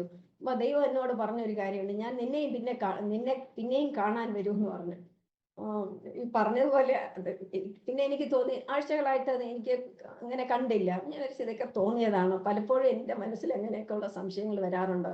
പക്ഷെ ഒരു ബുധനാഴ്ച, അന്ന് വീട്ടിൽ ആരും ഇല്ലായിരുന്നു, ഞാൻ വചനം ധ്യാനിച്ചുകൊണ്ടിരുന്നപ്പോൾ, അന്ന് ഈ സഹോദരിമാരുടെ മീറ്റിംഗ് ഉള്ള ദിവസമാണ്. അന്ന് ഇത് കൊറോണയ്ക്ക് മുമ്പെയാണ്. ഞാൻ 70-ാം സങ്കീർത്തനം ഇങ്ങനെ വായിച്ചുകൊണ്ടിരുന്നപ്പോൾ ആ സങ്കീർത്തനത്തിൽ പറയുന്നുണ്ടല്ലോ, 3-ാം വാക്യത്തിൽ പറയുന്നുണ്ട്, ഞാൻ എപ്പോഴും വന്ന് പാർക്കേണ്ടതിന് നീ എനിക്ക് ഉറപ്പുള്ള പാറയായിരിക്കണമെന്ന്. എപ്പോഴും വന്ന് അതെനിക്ക് കേട്ടപ്പോൾ എനിക്ക് എൻ്റെ കണ്ണിൽ അങ്ങോട്ടും ഒരു കണ്ണൊക്കെ നിറഞ്ഞു. ഒരു ദൈവ സ്നേഹം അത് കണ്ടപ്പോൾ ഞാൻ വ്യക്തമായിട്ട് യേശുവോടെ വന്ന് എനിക്ക് കാണാനിടയായി. സ്തോത്രം. ഒപ്പം അത് മാത്രമല്ല, അതിന്റെ പുറകിൽ ഒരു ദൂതൻ, അതൊക്കെ എന്താണെന്ന് എനിക്ക് അറിയത്തില്ല. പുറകിൽ ഒരു ദൂതൻ ചിറകൊക്കെ ഇങ്ങനെ വിടർത്തിയിട്ടല്ല, ചിറകിങ്ങനെ ഒതുക്കി വെച്ചിട്ട് അതിന്റെ പുറകെ ഒരു ദൂതൻ നിൽക്കുന്നതും എനിക്ക് കാണാനിടയായി. പക്ഷെ എൻ്റെ പ്രയാസഘട്ടങ്ങളിൽ അല്ലെങ്കിൽ ദൈവമേ എന്ന് ആലോചിക്കുമ്പോൾ ആ കാഴ്ചകളൊക്കെ എൻ്റെ മുമ്പിൽ ഇന്നും അത് ദൈവം തരുന്നുണ്ട്. ഒരു ഒപ്പം ദൈവം പറഞ്ഞല്ലോ, ഞാൻ നിന്നോട് കൂടെ ഉണ്ടെന്ന്. ഇത് അനുഭവിക്കുവാനായിട്ട് സ്വർഗത്തിലെ ദൈവം സഹായിക്കുന്നു. എല്ലാവരും ഞങ്ങളുടെ ഗ്രൂപ്പിന് വേണ്ടിയും പ്രാർത്ഥിക്കുക. ശ്രമിച്ച എല്ലാവർക്കും വേണ്ടി ഞാനൊരു വാക്ക് പ്രാർത്ഥിക്കാം. തലകള വന്നേക്കാം. ഞങ്ങൾ അതിവാത്സല്യമായി സ്നേഹിക്കുന്ന ഞങ്ങളുടെ സ്വർഗീയ പിതാവേ, ഇത്രയും സമയം കർത്താവേ ഞങ്ങളുടെ സന്നിധിയിൽ ഇരുന്നു കൊണ്ട് അങ്ങ് ചെയ്ത പ്രവൃത്തികൾ വർണ്ണിക്കുവാൻ, അങ്ങ് നടത്തിയ വിധങ്ങൾ വർണ്ണിക്കുവാൻ, ദൈവം തന്ന വലിയ കൃപകൾക്കായി ഞങ്ങൾ അങ്ങ് സ്തുതിക്കുന്നു, സ്തോത്രം ചെയ്യുന്നപ്പാ. ഇത് കേട്ട ഓരോ വ്യക്തി ജീവിതങ്ങളെ ഞങ്ങളുടെ കരങ്ങൾ തരുന്നു കർത്താവേ. ദൈവം എല്ലാവരെയും അനുഗ്രഹിക്കണം. അങ്ങ് അനുഗ്രഹിക്കുന്ന ദൈവമാണ് കർത്താവേ. നിങ്ങൾ എൻ്റെ അടുക്കൽ വരുവിൻ, എന്നാൽ ഞാൻ നിങ്ങളുടെ അടുക്കലേക്ക് വരൂ എന്ന് പറഞ്ഞ കർത്താവ് വാഗ്ദത്തം ചെയ്ത ദൈവം വിശ്വസ്തൻ തന്നെയാണ്. ആമേൻ. യേശുവേ, ഹല്ലേലൂയ. ആരെല്ലാം അങ്ങേ സ്വന്തം രക്ഷിതാവായി സ്വീകരിക്കുന്നു അവരോട് ദൈവം കൂടെ ഇരിക്കുന്ന കർത്താവായിരിക്കാൻ സ്തോത്രം. ഞാൻ നിന്നെ കൈവിടുകയില്ല, ഉപേക്ഷിക്കയില്ല എന്ന് പറഞ്ഞ കർത്താവ് ഇത് കേൾക്കുന്ന ഓരോ മക്കളോടും കൂടെ ഇരിക്കണം. ദാവീദ് പറഞ്ഞല്ലോ, അപ്പനെ അമ്മയും എന്നെ ഉപേക്ഷിച്ചിരിക്കുന്നു, എങ്കിലും യഹോവ എന്നെ ചേർത്ത് കൊള്ളുന്നു. താവേ, അങ്ങനെ ഓരോ മക്കളെ അങ്ങ് ചേർത്ത് കൊള്ളണമേ. അങ്ങ് സർവശക്തനായ ദൈവമാണ്, അങ്ങ് സർവജ്ഞാനിയാണ്, സർവവ്യാപിയാണ് കർത്താവേ. ഇത് ആരെല്ലാം എവിടെ എല്ലാം ഇരുന്ന് കേൾക്കുന്നുവോ അവരോടെല്ലാം സ്വർഗത്തിലെ ദൈവമേ അങ്ങ് സംസാരിക്കണമേ. അങ്ങ് അവരെ തൊടണമേ, തൊട്ട് സൗഖ്യമാക്കണം, വിടുവിക്കണം, ആശ്വസിപ്പിക്കണം. അങ്ങ് ഒരമ്മ ആശ്വസിപ്പിക്കുന്ന പോലെ ആശ്വസിപ്പിക്കുന്ന ദൈവമായിരിക്കാൻ സ്തോത്രം ചെയ്യുന്നു കർത്താവേ. എല്ലാവരെയും ദൈവകൃപയാൽ നിറയ്ക്കണമേ. ആരും നഷ്ടപ്പെട്ടു പോകുവാൻ അനുവദിക്കരുതേ കർത്താവേ. അപ്പന്റെ വരവ് ഏറ്റവും ആസന്നമായിരിക്കുമ്പോൾ ആമേൻ അതിനു വേണ്ടി ഒരുങ്ങുവാൻ എല്ലാവർക്കും കൃപ തരണമേ, ഇടയാൾക്കും കൃപ തരണമേ കർത്താവേ. ദുഷ്ടത നിറഞ്ഞ ഈ ലോകത്തില് ആമേൻ ഹല്ലേലൂയ കർത്താവേ, ഞങ്ങളെ സത്യസന്ധതയോട് ആമേൻ നിർമ്മല ഹൃദയത്തോടെ ദൈവത്തോട് പറ്റിയിരുന്ന് ജീവിക്കുവാൻ, ദൈവത്തെ അധികമായി സ്നേഹിപ്പാൻ എല്ലാം ദൈവം ഞങ്ങൾക്ക് ഓരോരുത്തർക്കും കൃപ തരണമേ. അതിനായി ദൈവം നൽകുന്ന കൃപയ്ക്കായി സ്തോത്രം. ഞങ്ങളുടെ വരവിനായി ഞങ്ങളെ ഒരുക്കുന്നതിനായി സ്തോത്രം കർത്താവേ. സകലമാനവും മഹത്വവും എല്ലാ പുകഴ്ചയും ദൈവത്തിന് തരുന്നു, യേശു ക്രിസ്തുവിൻ നാമത്തിൽ തന്നെ നല്ല പിതാവേ. ആമേൻ, ആമേൻ, ആമേൻ. സ്തോത്രം, സ്തോത്രം. ആമേൻ, ആമേൻ. താങ്ക് യു കർത്താവിന്റെ വിലപ്പെട്ട ദാസി പ്രിയ സുജന ആന്റി. ഇത്രത്തോളം സമയം വളരെ അനുഗ്രഹിക്കപ്പെട്ടതായ നിലയിൽ ദൈവം നടത്തിയ അത്ഭുതകരമായ വഴികളെക്കുറിച്ച് അരോമ TV പ്രേക്ഷകരോടൊപ്പം സാക്ഷ്യം പങ്കുവയ്ക്കുവാൻ സ്വർഗത്തിലെ ദൈവം കൃപ ചെയ്തതോർത്ത് ഞാൻ കർത്താവിന് മഹത്വം കരയറ്റുകയും കർത്തൃദാസിയുടേതായ നന്ദി, സ്നേഹവും കടപ്പാടും അറിയിക്കുകയും ചെയ്യുന്നു. ഞാൻ ഒരു പഴമൊഴി ഓർത്തു പോവുകയായിരുന്നു. ആനയ്ക്ക് തടിഭാരം, ഉറുമ്പിന് അരിഭാരം. അരോമ TV പ്രേക്ഷകരുടെ ഇടയിൽ നിന്ന് അനേക പ്രിയപ്പെട്ടവര് സാക്ഷ്യം പറയുവാൻ ഇതിനോടകം ഈ ചാനൽ കടന്നു വന്നിട്ടുണ്ട്. വളരെ ഏറെ കഷ്ടതകളിലൂടെ കടന്നുപോയ ഒരുപാട് പ്രിയപ്പെട്ടവർ അവരുടെ ജീവിതാനുഭവം പറഞ്ഞിട്ടുണ്ട്. പലരും സാമ്പത്തികമായി ബുദ്ധിമുട്ടും മറ്റ് പല മേഖലകളിലും ദാരിദ്ര്യത്തിലൂടെ കടന്നു പോകുന്ന പ്രിയപ്പെട്ടവരും ഒക്കെ, പ്രത്യേകിച്ച് പല ആരോഗ്യ പ്രശ്നങ്ങളിലൂടെ കടന്നു പോയിട്ടുള്ളവരൊക്കെ കടന്നു വന്ന് സാക്ഷ്യം പറഞ്ഞിട്ടുണ്ട്. അവരുടെയൊക്കെ ജീവിതത്തില് ദൈവപ്രവൃത്തി ഉണ്ടായപ്പോൾ ഉണ്ടായ വിടുതലുകളെ കുറിച്ചും ദൈവനാമ മഹത്വത്തിന് വേണ്ടി അത് അവർ പങ്കുവച്ചു. അപ്പോൾ തന്നെ സാമ്പത്തികമായി നല്ല മെച്ചപ്പെട്ട നിലവാരമുള്ള പ്രിയപ്പെട്ടവരും നല്ല ആരോഗ്യവും നല്ല പാരമ്പര്യവും ജീവിത നിലവാരം പുലർത്തുന്ന പ്രിയപ്പെട്ടവരും അവരുടെ ജീവിതത്തിൽ ഉണ്ടായതായ കഷ്ടതയേറിയ ചില അനുഭവങ്ങൾ, കൈപ്പേറിയ ചില അനുഭവങ്ങളുടെ നടുവിൽ ദൈവം അവർക്ക് വേണ്ടി പ്രവർത്തിച്ച അത്ഭുതകരമായ വഴികളെയും കുറിച്ച് കേൾക്കുവാൻ കഴിഞ്ഞിട്ടുണ്ട്. ഇപ്പോൾ പ്രിയ ആന്റിയുടെ ജീവിതത്തിലെ ചില അനുഭവങ്ങളെ കേൾക്കാൻ കഴിഞ്ഞു. ജനിച്ചു വളർത്തപ്പെട്ടത് തന്നെ നല്ല ഒരു ജീവിത പാരമ്പര്യമുള്ള, നല്ല വിദ്യാഭ്യാസമുള്ള, ഗവൺമെന്റ് ഉദ്യോഗസ്ഥന്മാരുള്ള ഒരു കുടുംബത്തിൽ മാതാപിതാക്കന്മാര്, സഹോദരങ്ങള് എല്ലാവരും, ആരെയും തന്നെ മാറ്റി നിർത്താനില്ല. പാരമ്പര്യമായി തന്നെ ഗവൺമെന്റ് തലത്തിൽ വിവിധ പദവികളിൽ ഔദ്യോഗികമായ ഉദ്യോഗസ്ഥരായിരിക്കുന്ന പ്രിയപ്പെട്ടവരുമായി ബന്ധപ്പെട്ട ഒരു കുടുംബം. പ്രിയ കർത്താവിന്റെ ദാസിക്കും അങ്ങനെ തന്നെ വളരെ അനുഗ്രഹിക്കപ്പെട്ട ഒരു നല്ല ഒരു പാരമ്പര്യം ജീവിതത്തിൽ ഉടനീളം പറയാനുണ്ട്. കുടുംബജീവിതത്തിലേക്ക് വന്നപ്പോഴായപ്പോലും, മക്കളായപ്പോലും, മരുമക്കളായാൽ പോലും എല്ലാവരുടെയും ജീവിതത്തിൽ ആ ഒരു പാരമ്പര്യം തന്നെ ഇപ്പോഴും തുടർന്നുകൊണ്ടിരിക്കുന്നു. വളരെ സന്തോഷകരമായ അനുഭവങ്ങളാണ് പറയുവാൻ കർത്താവ് സഹായിച്ചത്. ഇപ്പോൾ DO ആയിട്ട് കഴിഞ്ഞ ചില നാളുകൾക്ക് മുൻപ് റിട്ടയർഡ് ആകുവാനും ദൈവം സഹായിച്ചു. ശരിക്കും പറഞ്ഞു കഴിഞ്ഞാൽ വളരെ നല്ല പദവികൾ ഒക്കെ അലങ്കരിച്ചു. എന്നാൽ ഈ സ്ഥാനത്തൊക്കെയും ഇരിക്കുന്ന വ്യക്തിയുടെ ജീവിതത്തിലും അപ്രതീക്ഷിതമായി ജീവിതത്തിൽ ഉണ്ടാകുന്ന വളരെ ഏറെ സമ്മർദ്ദങ്ങള്, മാനസിക പ്രശ്നങ്ങള്, ചില സാഹചര്യങ്ങളൊക്കെ ജീവിതത്തിൽ അഭിമുഖീകരിക്കേണ്ടതായി കടന്നു വരും. ചുരുക്കം പറഞ്ഞാൽ ഞാനിതിൽ നിന്ന് മനസ്സിലാക്കുന്നത്, പ്രശ്നം വരുമ്പോൾ എല്ലാവരും തുല്യരായി മാറുകയാണ്. ഒരു രോഗം വരുമ്പോൾ എല്ലാവരും തുല്യരായി മാറുകയാണ്. ഇതാണ് ഇന്ന് കാണാൻ കഴിയുന്നത്. നമ്മൾ എത്ര വലിയ കുടുംബത്തിൽ നിന്ന് വന്നവരായാലും, എത്ര നല്ല വിദ്യാഭ്യാസമുള്ളവരായാലും, എത്ര നല്ല പാരമ്പര്യം പറയാനുള്ളവരായാലും, എത്ര നല്ല ആരോഗ്യം ഉള്ളവരായിരുന്നാലും, പ്രശ്നം വരുമ്പോൾ എല്ലാവരും തുല്യരായി മാറുകയാണ്. ഞാൻ ആ പറഞ്ഞ ഉദാഹരണം പോലെ, ആനയ്ക്ക് തടിഭാരം, ഉറുമ്പിന് അരിഭാരം എന്ന് പറഞ്ഞാൽ, ജീവിതത്തില് ചില വിഷയങ്ങളുടെ നടുവിൽ, പ്രശ്നങ്ങളുടെ നടുവിൽ നമ്മൾ അഭിമുഖീകരിക്കേണ്ടി വരുമ്പോൾ അത് പുറമേ നിന്ന് നോക്കുന്നവർക്ക് ഒരു പക്ഷെ തോന്നും അവർ വലിയ കുടുംബമോ, പണക്കാരാ, വിദ്യാസമ്പന്നരാ, വലിയ ഉദ്യോഗസ്ഥരാ, ഗവൺമെന്റ് ഉദ്യോഗസ്ഥരാ, അല്ലെങ്കിൽ അവർക്കൊന്നും പ്രശ്നങ്ങളൊന്നുമില്ല, അവരെല്ലാം നല്ല ജീവിതം നല്ല സന്തോഷകരമായിട്ട് നയിക്കുന്നവരാ. പുറമേ നിന്ന് നോക്കുന്നവർക്കൊക്കെ അത് അങ്ങനെ തോന്നുമെങ്കിലും അവരുടെ ജീവിതത്തിലേക്ക് അടുത്ത് വരുമ്പോൾ, അവരുടെ വിഷയങ്ങളിലേക്ക്, അവരുടെ ഭവനത്തിലേക്ക് നമ്മളൊന്ന് കയറുമ്പോൾ നമുക്ക് മനസ്സിലാക്കുവാൻ കഴിയും, യഥാർത്ഥത്തിൽ ഇതൊക്കെ ഉണ്ടെങ്കിൽ പോലും അവരും വളരെയേറെ പ്രശ്നങ്ങളുടെ നടുവിലൂടെ കടന്നു പോകുന്നു. ഏത് പദവികളിൽ ഇരിക്കുന്നവരുന്നായിരുന്നാലും, ചിലപ്പോൾ ചില പോലീസുകാരുടെയൊക്കെ ജീവിതാനുഭവങ്ങൾ, അവരൊക്കെ വലിയ നല്ല ഉദ്യോഗസ്ഥന്മാരാ, പക്ഷെ അവരൊക്കെ അനുഭവിക്കുന്ന സമ്മർദ്ദങ്ങൾ, അതുപോലെ ഗവൺമെന്റ് ഉദ്യോഗസ്ഥന്മാർ, പൊളിറ്റീഷ്യന്മാർ, അവരൊക്കെ അനുഭവിക്കുന്ന സമ്മർദ്ദങ്ങൾ വളരെ വലുതാണ്.